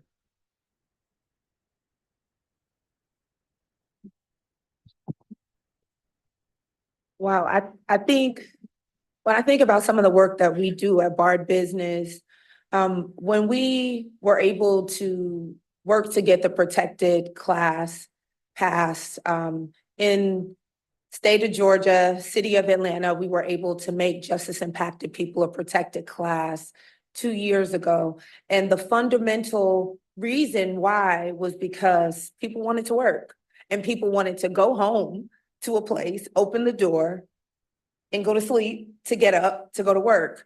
It wasn't because folks were thinking, I want to be super great or fantastic. People just wanted basic human rights. And without the basic human rights, people cannot process much else. So I think that when we try to organize in a vacuum and think that we just want people to move towards a way, we want people to move towards being phenomenal and to do all of these things without thinking about their lack, right? Without thinking about the things that are missing from their lives, like food for their children, right? Like access to their children, right? Because folks are often have no access, especially as a woman, speaking as a Black woman who's been incarcerated and being next to other mothers who have no access to their children. When there are fundamental things missing, you cannot have a full equation without all the pieces. So when people, yes, eventually they do want to participate and become an organizer, but it's very challenging when you don't have a place to sleep. It's very challenging when there's these hunger pains that are in your stomach, right? It's very challenging when you don't know like where your child's next meal is going to come from. So when we think about those things, we organize in a way that we do a holistic way, right? So when we organize, we're thinking about, yes, we do want our mothers. We do Black Mama's Day bailouts, y'all, where we bail our folks out. We get our folks out of cages, and we don't just get them out of cages because we're doing this thing, but we make sure that their fundamental needs are met, right? So when we want a mother to go to court, right, to be able to fight through her process outside of the prison walls, the jail walls, rather, we make sure that we set her up for success, right? Which means that she's coming home and she doesn't have a place to live.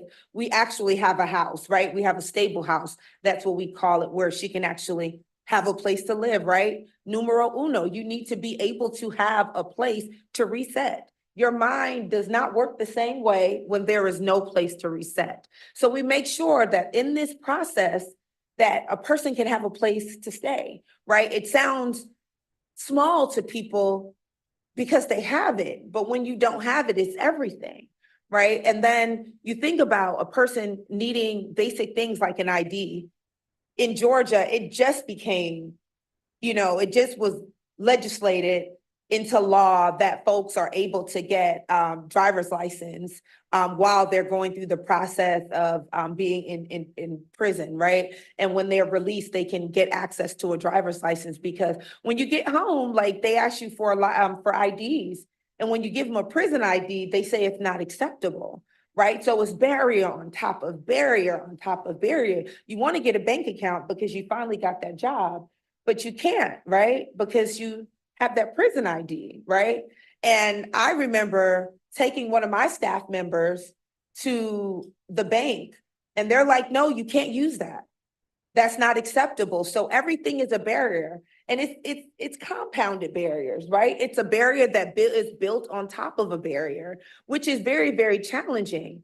So that's why we decided, when we started our campaign for the protected class, we just wanted to know, what could we do to get the most relief in the shortest amount of time, right?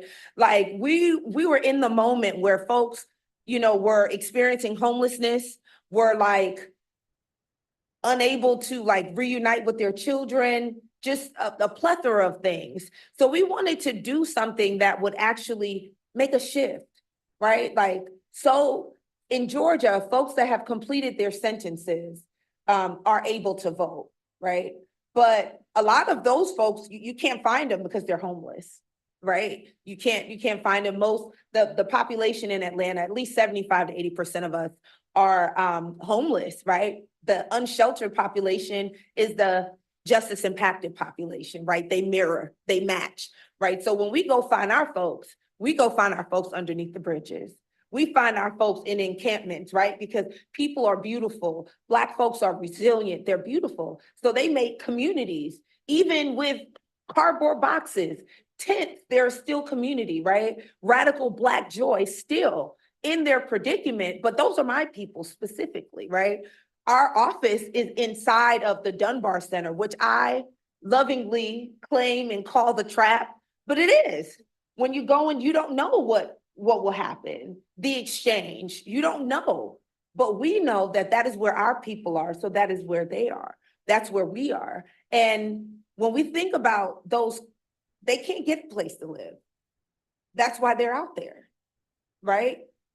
So when I approach them and I'm like, hey, do you want to fill out this voter registration form? Well, what's my address? Are you missing the fact that I live out here? You know, and different folks have made a way of like trying to put unsheltered folks now at the border of registration, right? Like but that's still not a home. So don't use my people to get numbers, right? Like, and still are not asking, hey, can I get you a hotel room for the week? Because you guys have these big budgets, $1 million, right? Millions and millions of dollars. And you want folks to register to vote, but you don't want them to sleep somewhere. So it has to be both ways, right? It has to be both ways. I'm gonna give you a room for the week. I'm gonna help you get on your feet. I'm gonna see who you are as a human being. I'm gonna speak to your needs. And then I'm gonna train you up. I'm going to show you how you show up in this world. I'm going to show you why the government wants you to be homeless. They want you to make a mistake so they can recycle you back through the system. And then I'm not going to have to ask you to register to vote because you'll be registering everybody to vote. But there is a balance to this, right? It's not an extractive balance. It's not about extraction. We don't extract from our people. We don't extract from our organization. We don't extract from our elders. We don't extract. We are in a symbiotic relationship and we don't do charity. Charity is power over. It's extractive, right? But when you're doing mutual aid, you both can live in your dignity. And that's what's needed, right? We need to be in a mutual aid and we need to do mutual aid like the Panthers did. It was folks in the community that needed food. Don't come to me about something else and you see my kids are starving. Feed my children, then speak to me. And that's the way that we operate. Feed my community, then speak to them.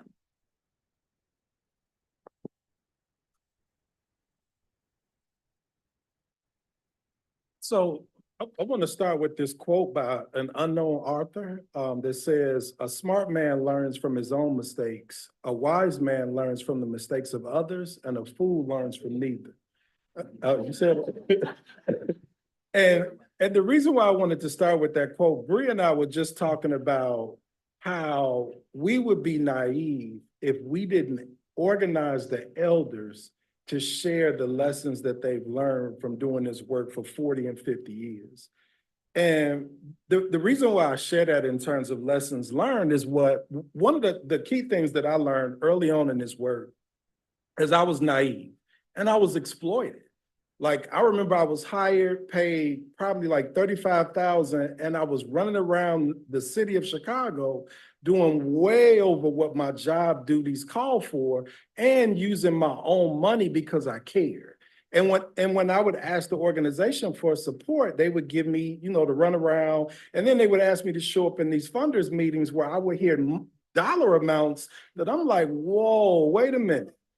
And it took me a minute to learn, but a couple of things happened. I remember the first All of Us or None, or one of the events I went to, and I saw the center that Dorsey and them owned. And I was like, whoa. I heard them talk about how they were housing people in their own properties that they own. And so when I came home, I started telling people, we tripping. Like, why are we begging these people to do things for us that they're not gonna do?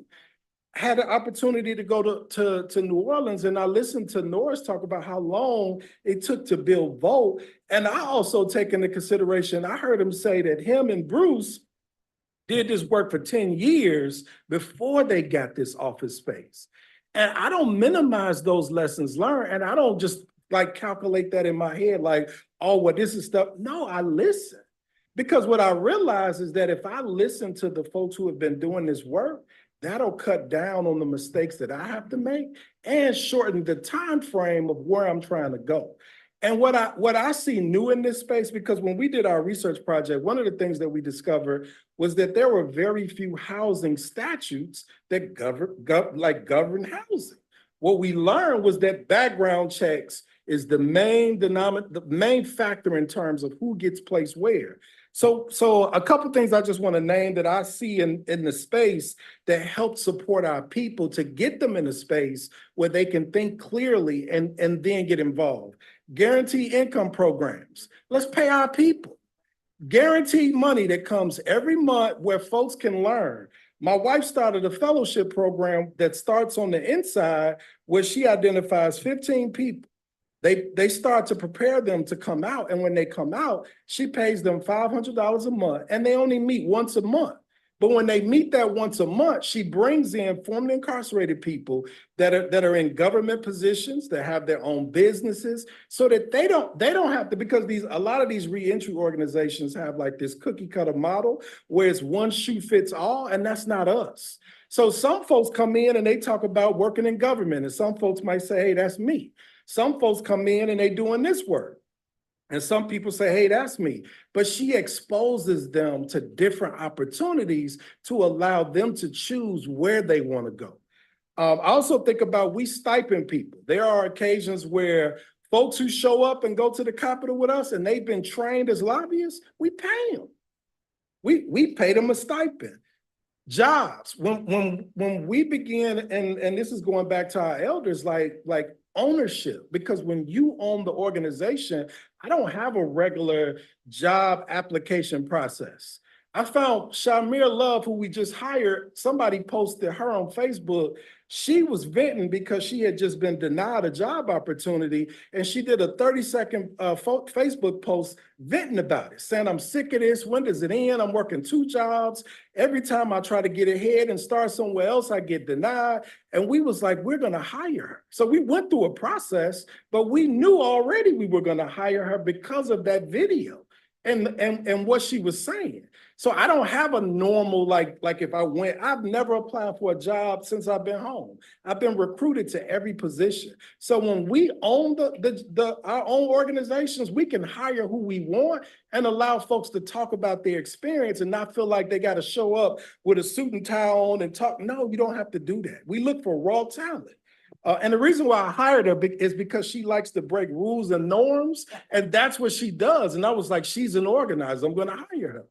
We also look at, like, in terms of like the expungement summons we do, what we also hear from a lot of people who have been through this process is that a lot of these legal organizations that do it, they don't care. They just do it, check a box. There's no follow-up. So as we partner with them or bring our own attorneys into the mix, we have more control. And what we do is we follow up with the people and we follow up with the lawyers to make sure that the process from start to finish gets done. And whatever they need, if it's a ride, whatever they need to get it done, we help them throughout the process.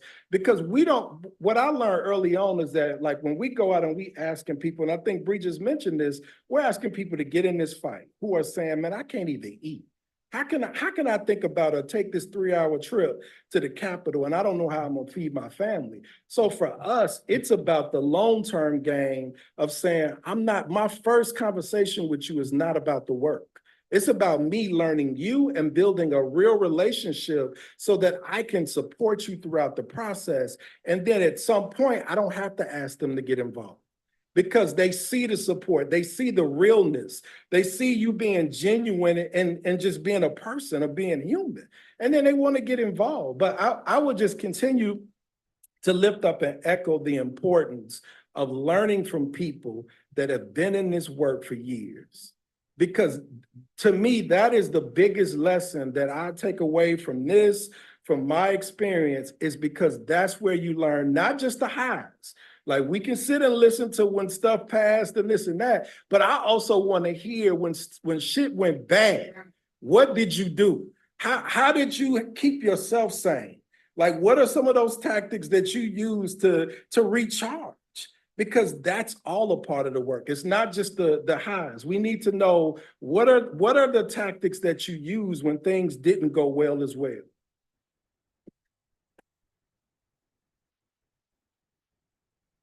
So I'm getting past increasingly urgent notes about the amount of time we got left on our panel.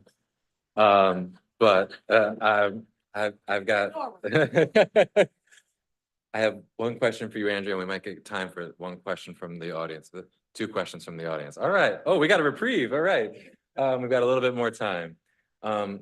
Andrea, Nora's talked about the intensely local nature of this work. But you know, you were saying you're about to march down to Washington, about the conversations you've had with Valerie Jarrett and Barack Obama and Joe Biden.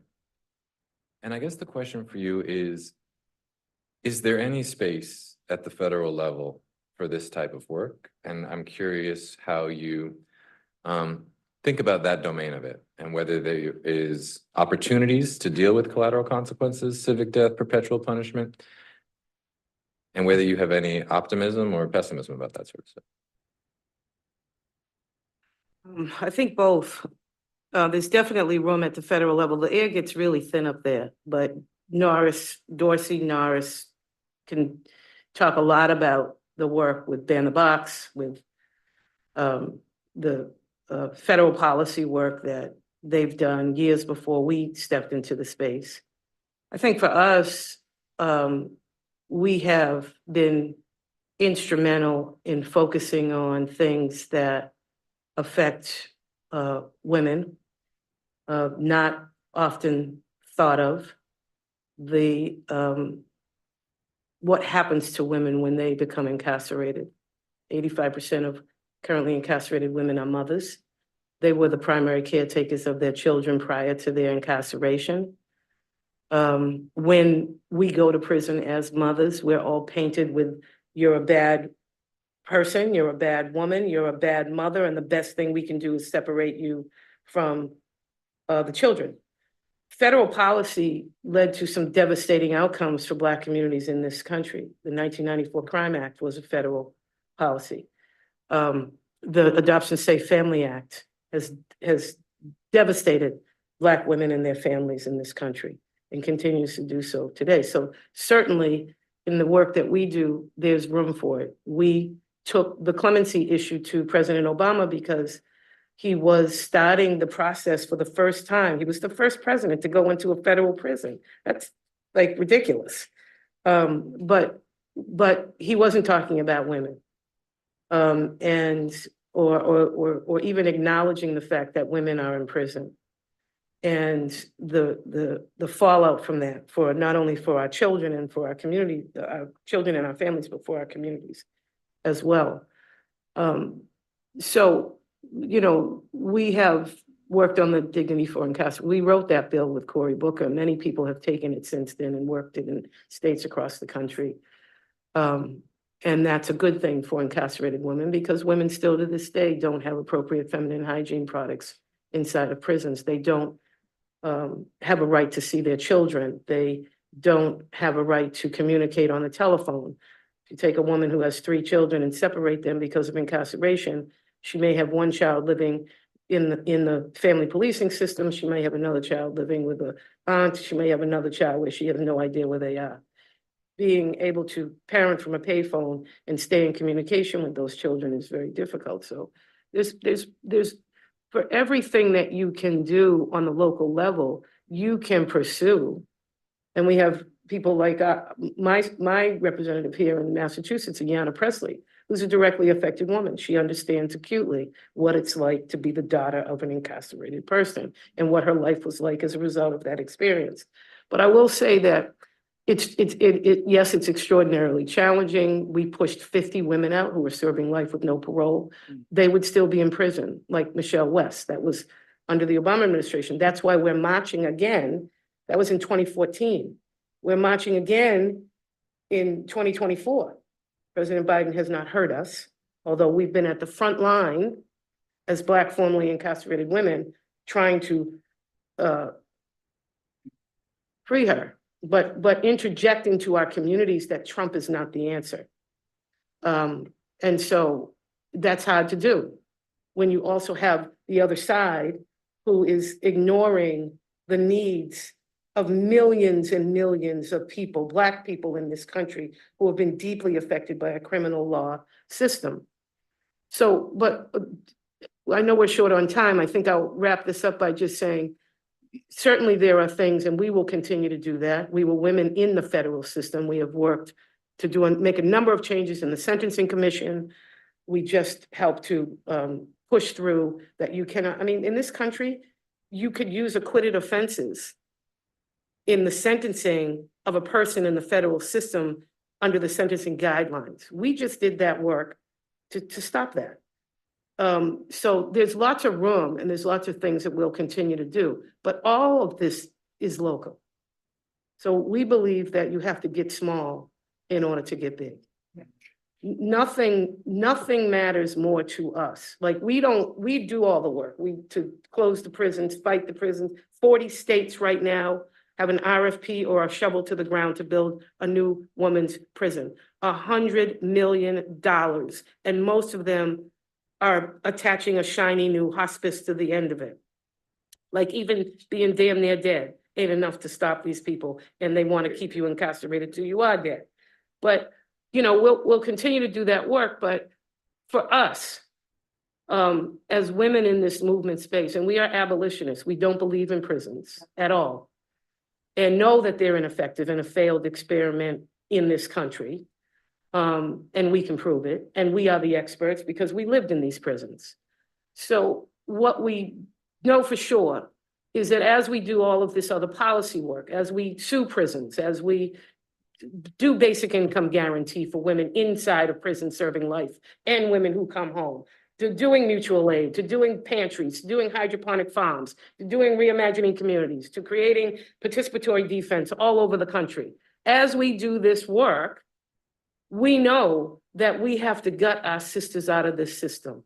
The system is not going to relent. It is just steamrolling ahead. And we stop a prison, they're building 39, you know, so our most of our work, even though we do all this other work, focuses on a very hyper local organizing model we call reimagining communities. Not the only ones. People have been doing this type. Black Mama's been doing this kind of organizing forever. So in our neighborhoods. But this is literally a 1 to 5 block radius of where you begin, like a quilt. We have a quilt project of women in state prisons, women in federal prisons, quilts. We stitch together these blocks, 1 block at a time, because of all the things that these experts that everybody has been listening to has told us over and over again. You can't tell somebody about some kind of organizing when your babies are hungry, when you are literally taking your children at night in Boston and putting them in a dumpster to keep the cold and the hail and the snow off of your babies while you go out and sell your body in order to get enough money to bring them some food back to that dumpster. Now you tell me, is she gonna come out and hang out at the State House? That's ridiculous. So as we house women, as we do all of these things that all these incredibly brilliant people do, and I want to lift up my sisters up at this table because they both do phenomenal, incredible amounts of work on behalf of our people. But we have to get small. We have to get small to get big, and it only comes from literally, as Bree said, pouring into our people. It takes a long time. Community organizing is one of the most difficult, challenging things you will ever do. It does not happen overnight. Sometimes doesn't even happen in a lifetime. You have to love your people. Do you love your people? Do you love your people? Then you'll do this work.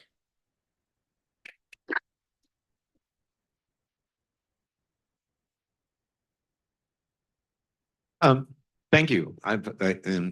Enjoyed this very much. I have a question and just to ask you for your advice. You all know I host, I'm Henry Louis Gates Jr. I host Finding Your Roots. And I must have received 100 suggestions that we do an episode involving two people in federal prison, and we would trace their family trees. Now, I want to know if that's the kind. I wouldn't want to be in a position of exploiting anybody or doing something that looks self-promoting. I don't even know if it would be possible, but I'm just curious about your advice. You think it's a stupid idea, trivial idea, or something that could have an impact in one way or another? I think the benefit of that would be the fact that it showed that this person's circumstance is what it is, because those generations before him never had a head start. You know, never did. And so, you know, when I was a kid, they had the Head Start program to try to help people, you know, folks in our communities get jump started. And then all these other programs came along and started wiping all that stuff away. And so I was in a prison where they had a grandfather, a son, and a grandson. That shouldn't have never happened, because nobody stopped to figure out, time out, what's wrong? Something's going on. So I think that is admirable to the extent that, and there's people who's going to be willing to kind of like share that story. It may be understood. She laid out history, but it's kind of like, okay, I became the one that fell off. But in every other situation, I would venture to say that folks never had that hand up. And so their circumstance caused them to wind up in these systems that they wind up in. Most of the folks in federal prison are in there for distribution of drugs. You know, like people say, we don't own jets, we don't own ships, so we have never imported anything into this country. You know, and I was telling some young kids from out of New York, the day before yesterday, it was in New Orleans, and I was telling them about folks in high places. People forget how Iran-Contra started. You know, that wasn't regular everyday folks. That was the Bush, you know, the first Bush in Alva North. They were smuggling drugs to buy arms. And what they did with it, they dropped them in Los Angeles, and then what happened? The crack epidemic hit. And so, no, I would venture to say there's somebody there who would tell that story, how generationally, my dad, my mom, my grandfather, my grandmother, all of them fell into this situation, you know? And like one thing my grandma used to tell me, hold y'all pencils. All those folks want to do is keep us barefoot and pregnant. And that's the story, you know, that they never wants to see us get ahead. So us winding up in prisons in these spaces, it's like, these things are predictable. I went to a school when I first come home out of prison. And when I walked to the gate of school, I just kind of like screamed. The school represented to me, it looked like a prison I was going back into. They had a metal detector, had people with wands. I'm like, kids going to school, what they doing?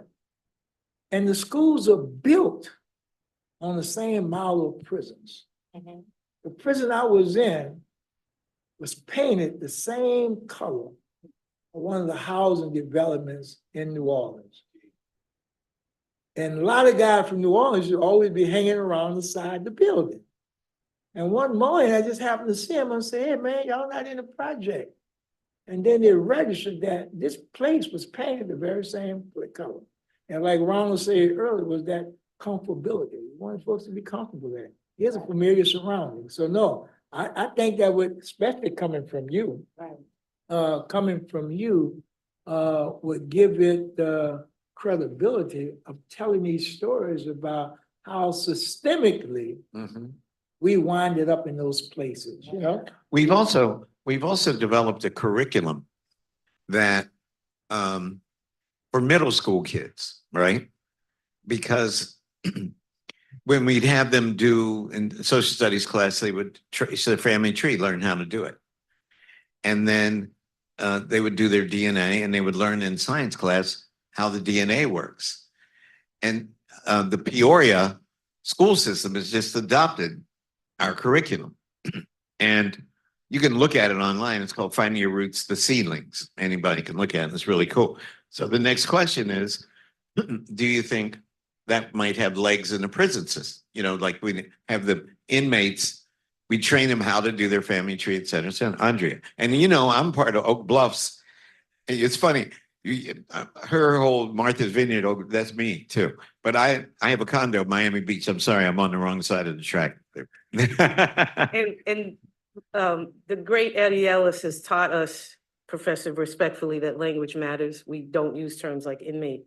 We say incarcerated people. So, and Eddie Ellis was here in this esteemed university that Professor Ogletree brought him to. One of the first panels I came to when I first came home from prison.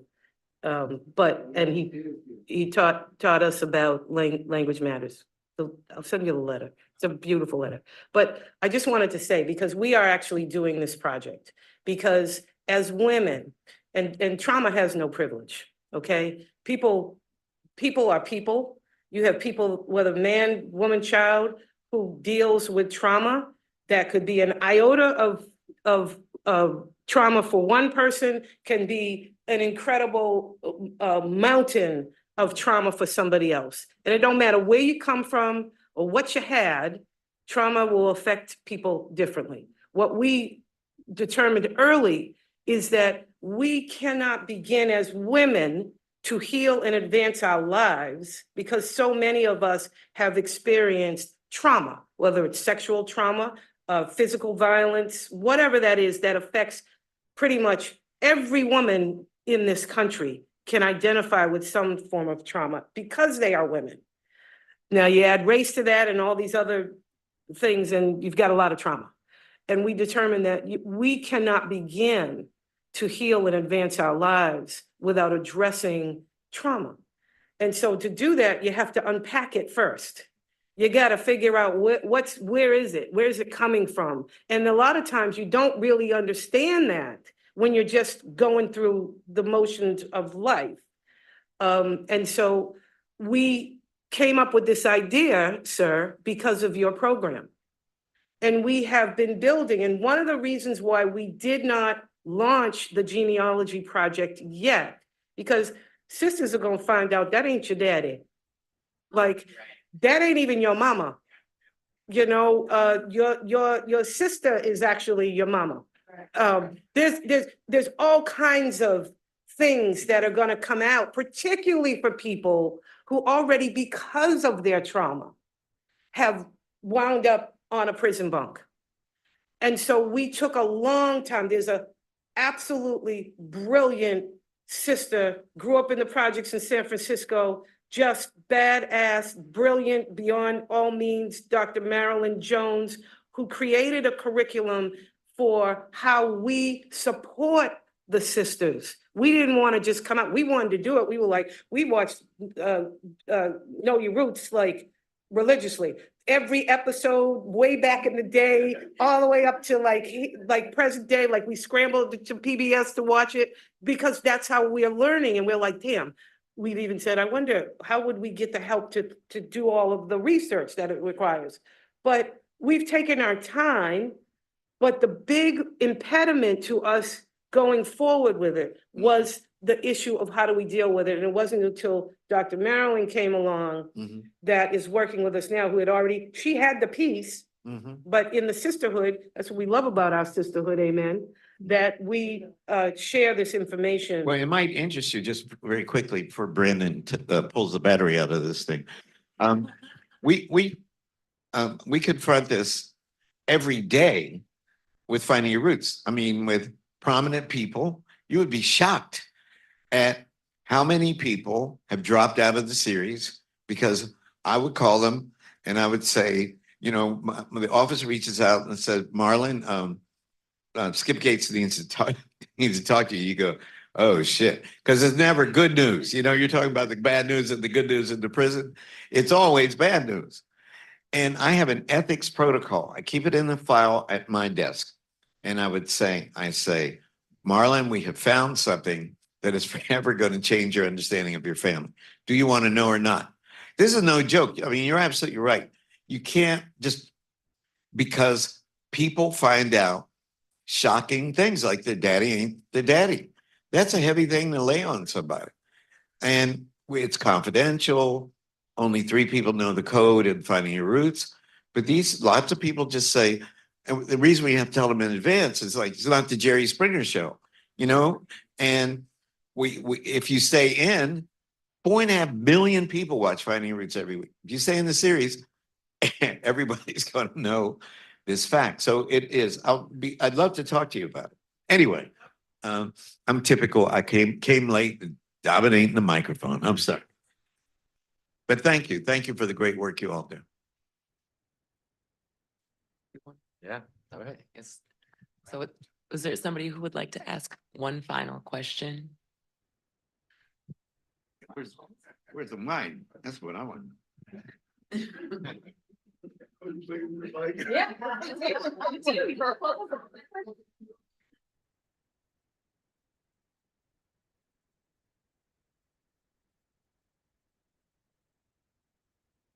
So I do have one question, but it's not for the panel. Sorry, guys. So yeah,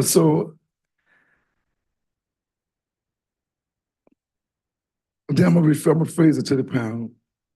So I listened to everybody's story. Miss Andrea, Marlon, Valencia, Mr. Norris, Bridget. I mean, I know all y'all, and I know I'm gonna grow up in this work with y'all. So I'm gonna be here, like Andrea said, love is the common influencer for us to continue this work. I love my people. I get the calls, I get the screams. Guys get beaten, I go talk to their families. I make calls from 2 o'clock in the morning. I'm always accessible to my brothers who are incarcerated. And I didn't have a question, but I just want to say that just listen to you all on that panel, and the panel that was earlier, it grounded me today. My spirit is really heavy. And when I get heavy, you know, I kind of like go in this shell because my spirit is processing everything. Because I'm an empath. I take on everybody's emotions. That's why I do the work. You can't call my phone and I don't act. You cannot call my phone and tell me something and I don't act on it. And it's like, how did I, as a man, have this enormous spirit to carry so much? I've been asking myself that question for a long time. Did I do so much for so many people? And it's not normal. And I don't think it's sustainable. But to hear y'all's story, Andrea, brilliant, Marlon, brilliant, Valencia, Mr. Norris, Bridget, y'all are the reason why I do this work every single day. I don't think I will wake up and stand at that scratch line by myself and fight that empire if I look to my left and look to my right and I don't see y'all. That's real talk. Every time I walk in that office, Mr. Norris come to the back door, he tap on that window. I know what that means, work call. You know what I'm saying? Every morning. So every time I go in the office and I see my colleagues' faces, I know that I'm here to fight for another day. And to see y'all do the work that y'all do every single day from all corners of this earth, it inspires me to continue doing that work in the Deep South. So I uplift y'all, I praise y'all, I love y'all, y'all all my comrades, and I'm gonna be here in this fight until the last breath. Thank y'all.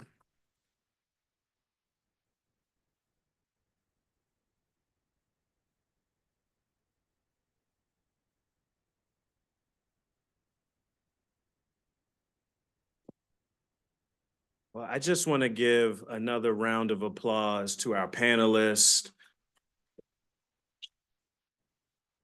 our wonderful moderator, Professor Crespo.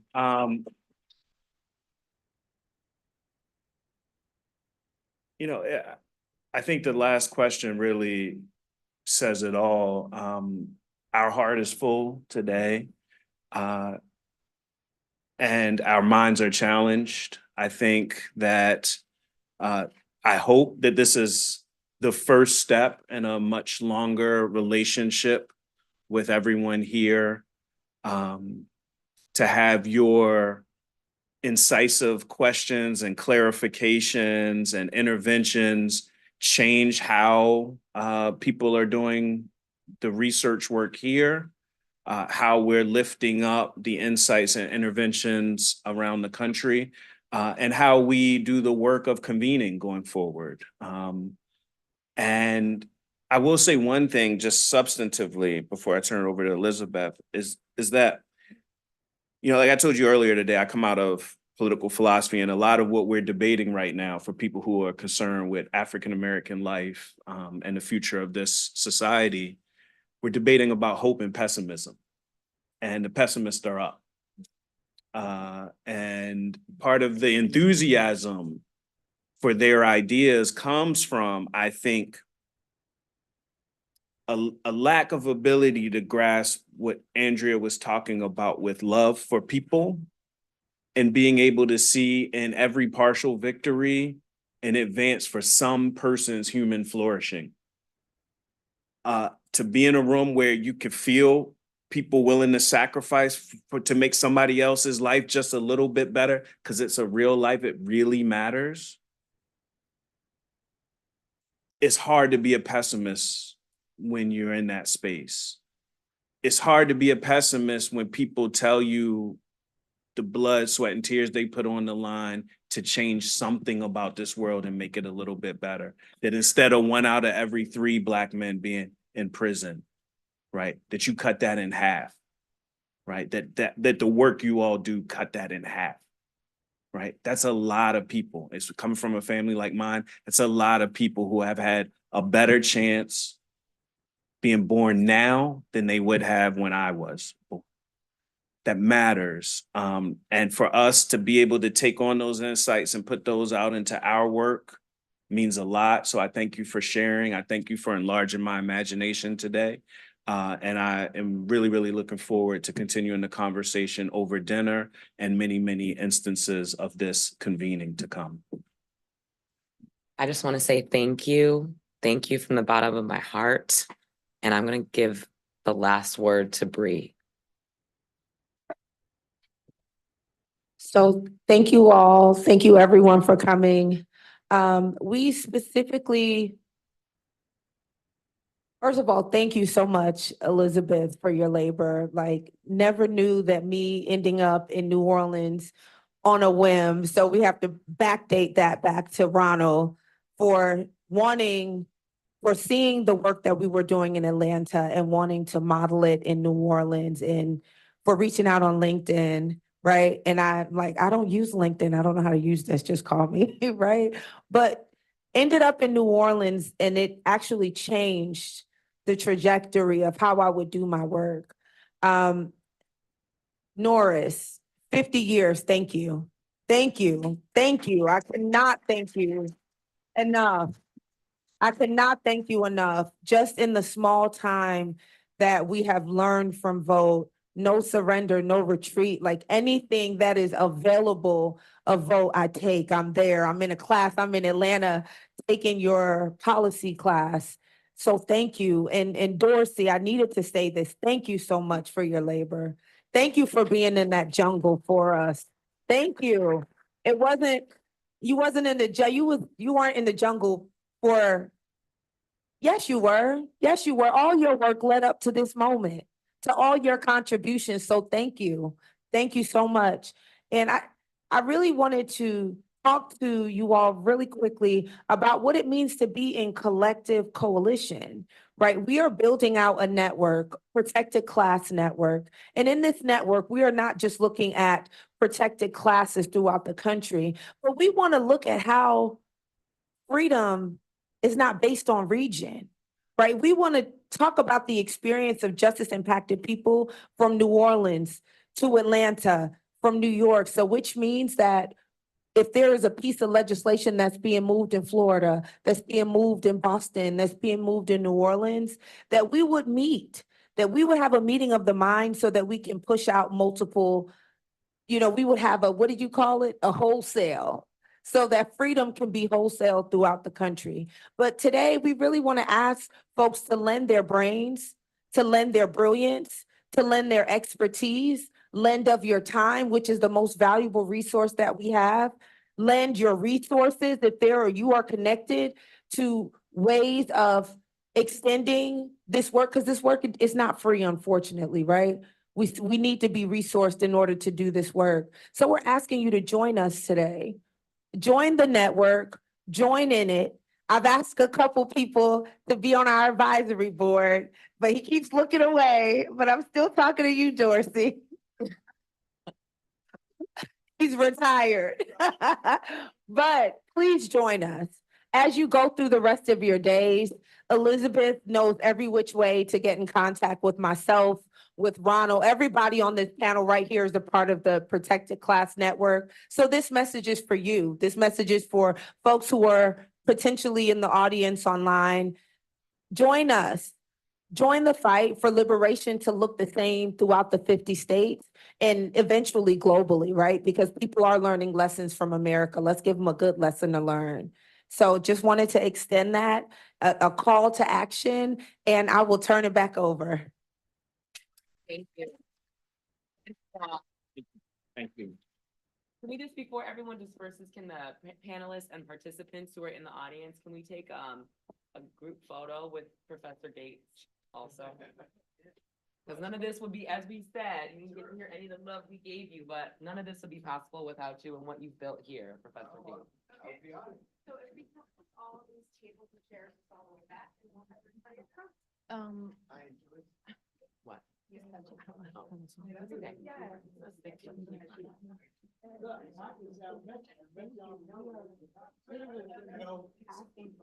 until Elizabeth was saying, you're a star in prison.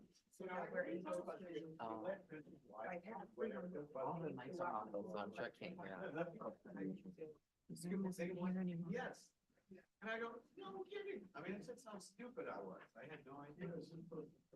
Sure.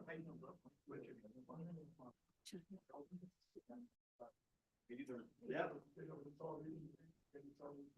No, I think it was just an accident upstairs. Yes. I'm a famous criminal. I don't know, front page, every fucking newspaper.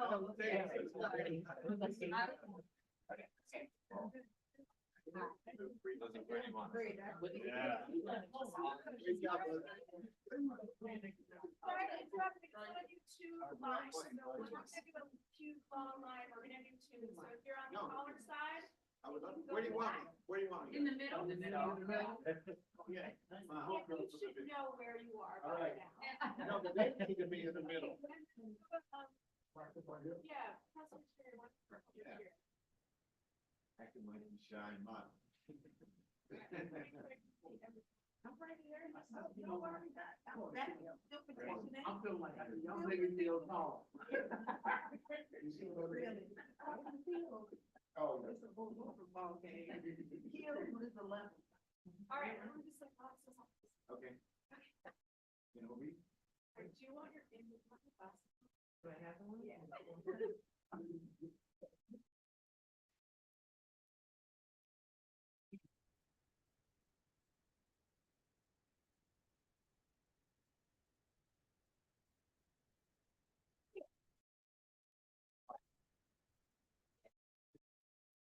Now one where everyone just backs his arms. Okay.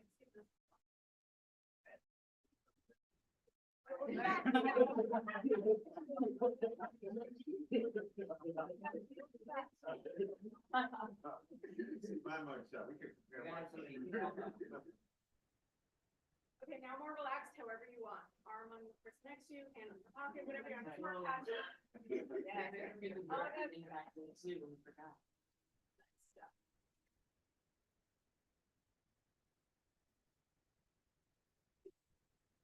Yes. Always get to smile. Did you get the one with just the panel? Okay,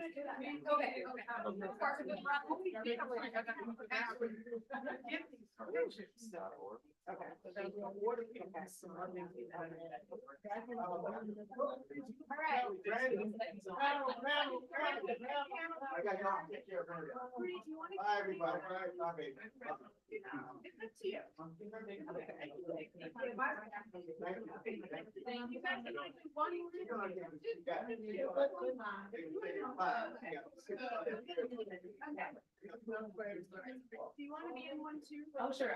Okay. So let's get, yeah, let's do, okay, yeah. We're gonna do this with the two of them and then we'll. I do.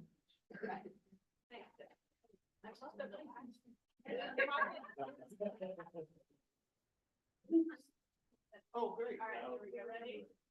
One.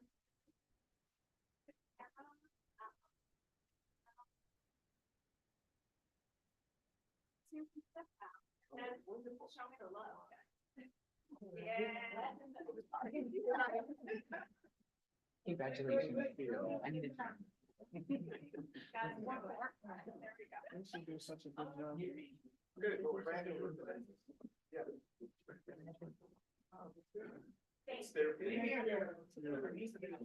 Okay, so you.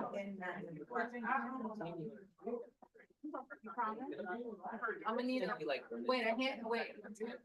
This is the mark, this is the binding contract. Okay, binding contract. Binding contract. We're gonna be here with Reed and then a president. Yeah, you gotta talk sponsor people behind. I'm having a meeting with them, San Francisco. But I think. No, maybe I didn't.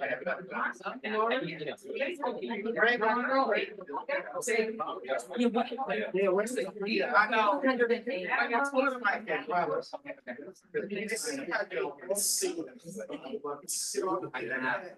We see a testimony. That's why.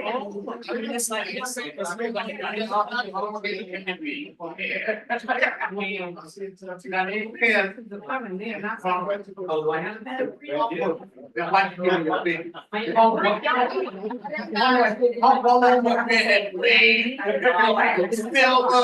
crazy.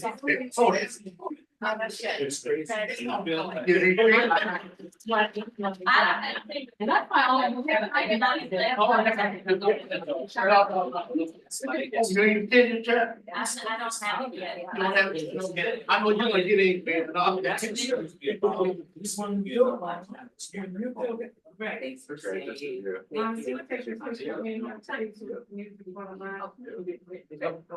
Brandon, do you want to jump in? They're gonna, yeah. You think they're gonna miss? All right. So it's too late. Yeah. By the way, please. So we'll have. There we Yeah. go.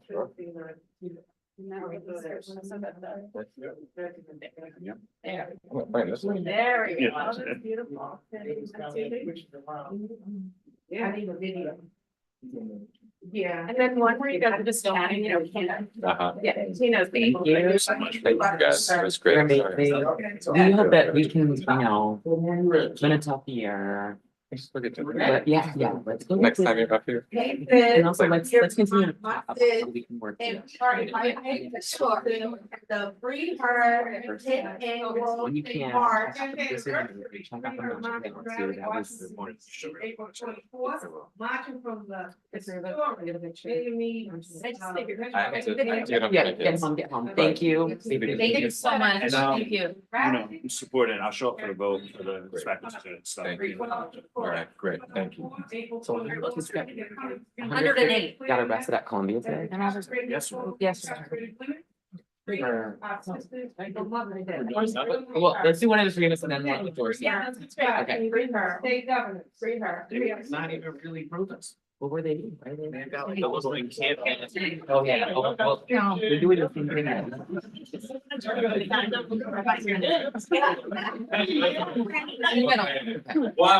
They're doing this out. Okay. You guys ready?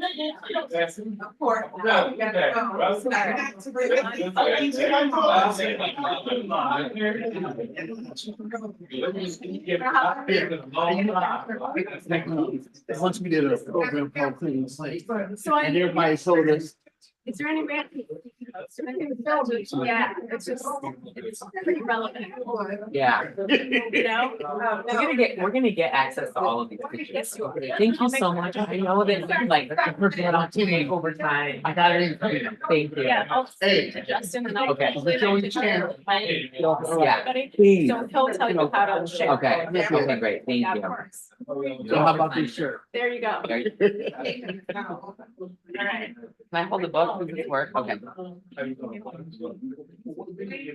Yeah. All right. I'm gonna get a picture and I'm gonna let you. Look at the camera. And then want to put the book down. Wait. I know. Self-shadowed, isn't it? It's a whole shoot. Okay, one word handed. Now you're just chatting. Okay. We're gonna go back to the hotel. You gotta do me a favor. I didn't get my book signed yesterday. Me either. I had to run it. Where's your? I said, What time is yours? Too. What time does you? Oh, you gotta leave. Can you come to like? You want a quick bite? You wanna get something to go for your? No, my woman got sick on plane, so she been, still like, I'm from, you know. Let me meet my woman. Working.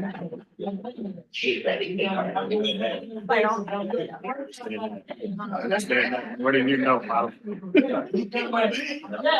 Hanging with me, like you said, the most important thing. He was a trooper yesterday. Yeah. Trooper. Yeah, you know, and I think, you know, and we was we got, I think I'm getting a call, we got it on road 13 in JetBlue. So I ain't sitting on road 13 anymore, sort of superstitious, you know, and when you What time say, is your flight? my flight is tonight, but when I landed here at 5 o'clock. No, I'm saying, what time is it tonight? Tonight is 9 o'clock. Do you wanna just order, why don't you order something to the room? Yeah. Okay. Yeah. But we had to use our cards for this. Did you use your card for this? Yes, I did. But he's got. I told her. Oh, yeah, okay. Just make sure you get it reimbursed. I just wanna make, Okay. yeah. Yeah, okay. Yeah. But the other reality of it is. I can't, I'm leaving for DC in the morning. We got so much work to do. It's not funny. I gotta pack the van. I love the village. How can we reach you? How can I reach you? I can give you my card. Okay.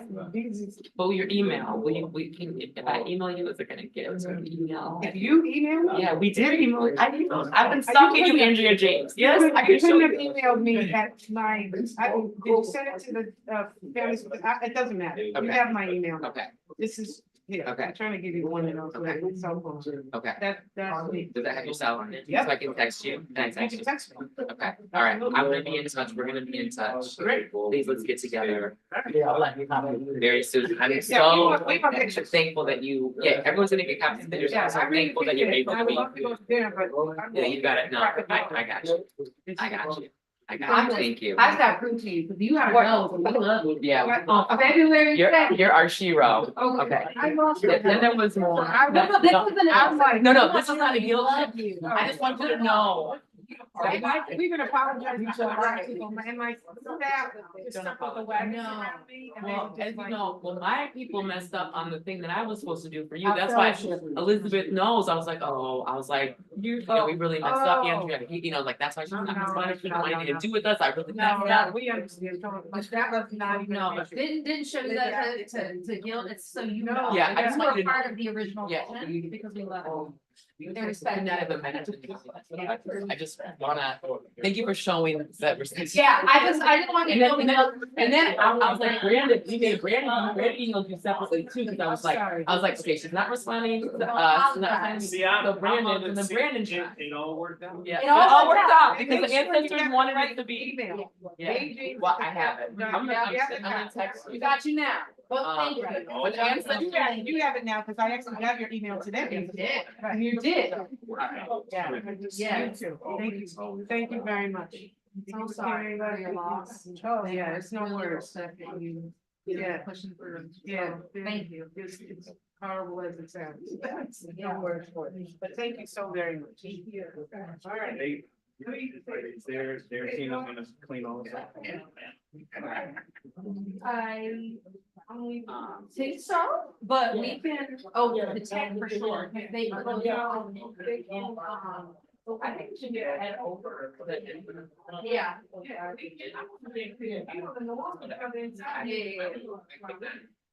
Well, I like it. Yeah.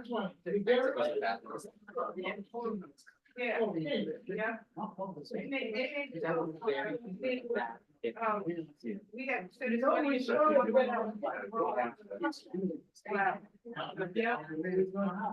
Yeah. One, two, three.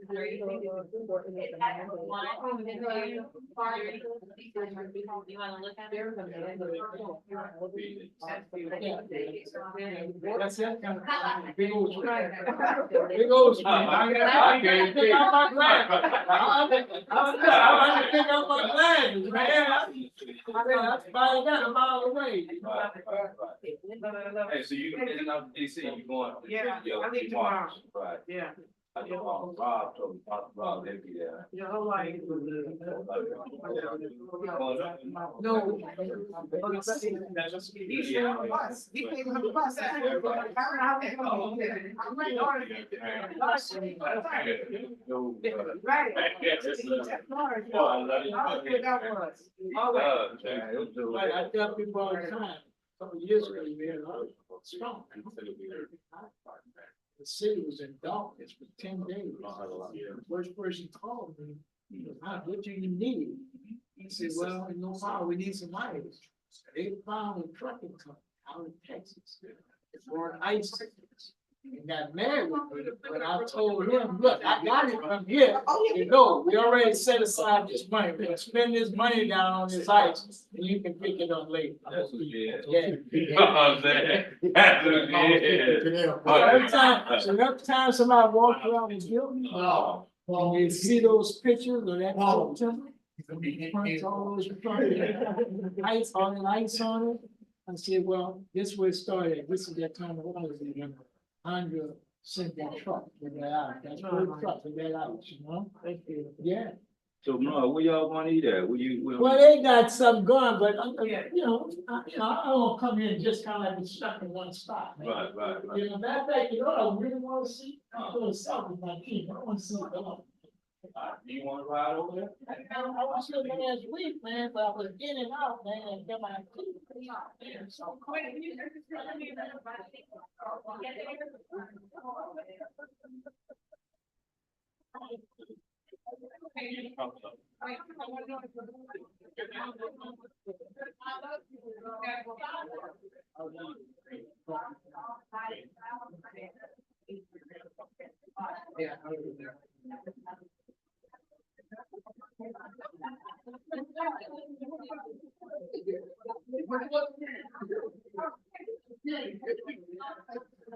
Now you going to lane.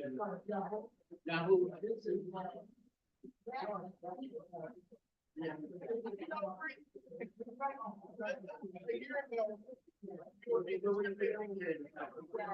Oh, man.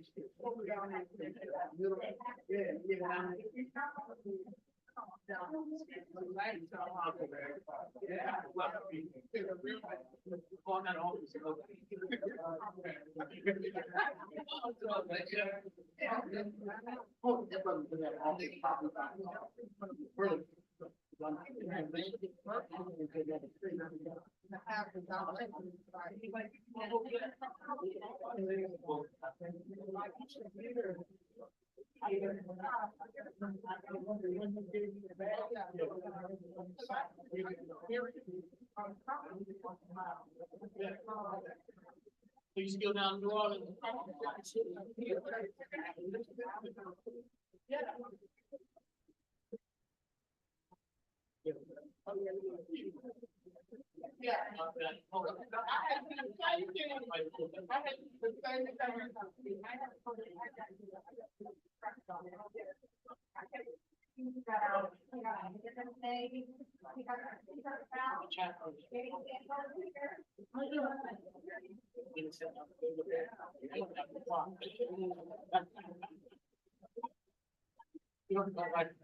Like what he's talking about, you know, son, so you did this.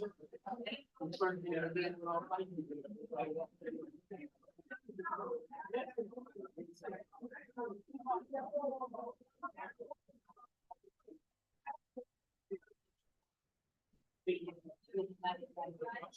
Yeah.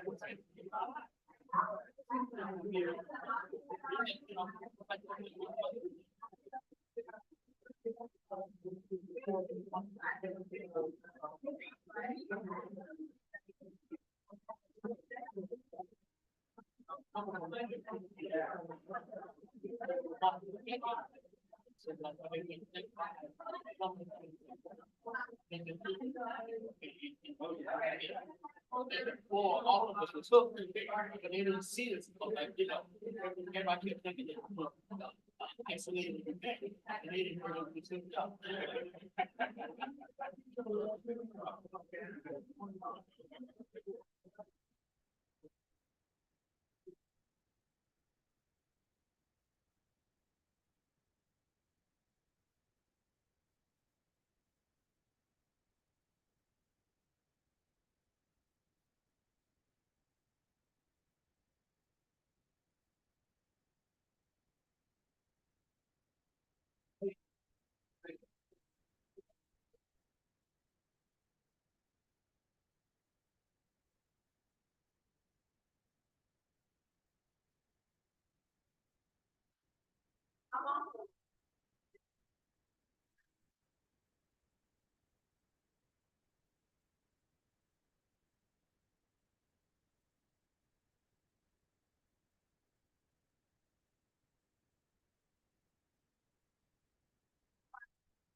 Sí, ahí fue que nos movieron ellos con.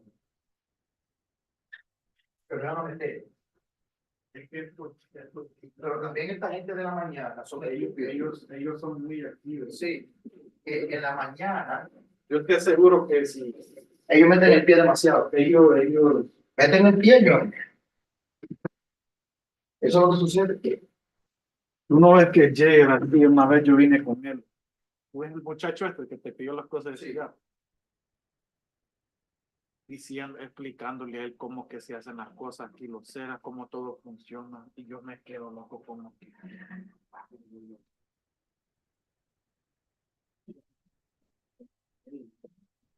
Sí, oh, sí, sí, se queda mirando como estúpido, seguro. ¿Cómo le voy a explicar? Oh, esto es así, ya está. Mira que lo que pasa, señor. Hay gente que quiere tener posición a la mano a la vez. Dime quién viene por ejemplo, Brian o mira, esto lo vamos a hacer. No, pero tiene una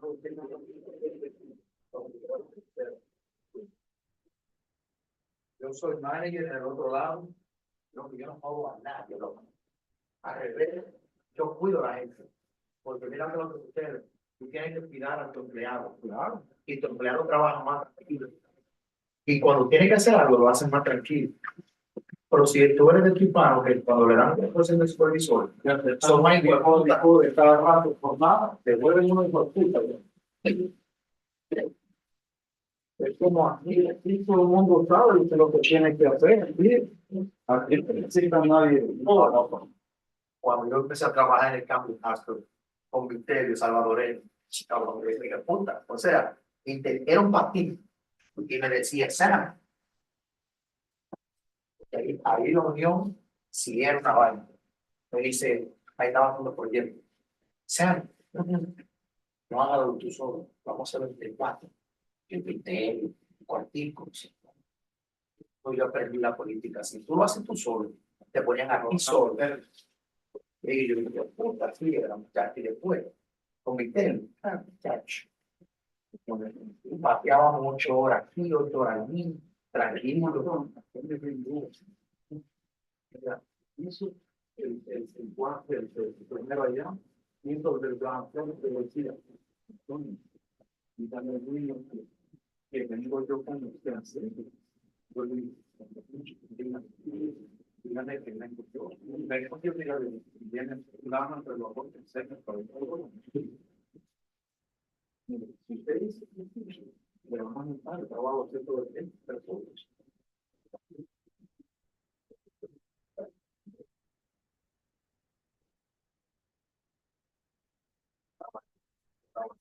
Bueno, así, sí.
Yeah.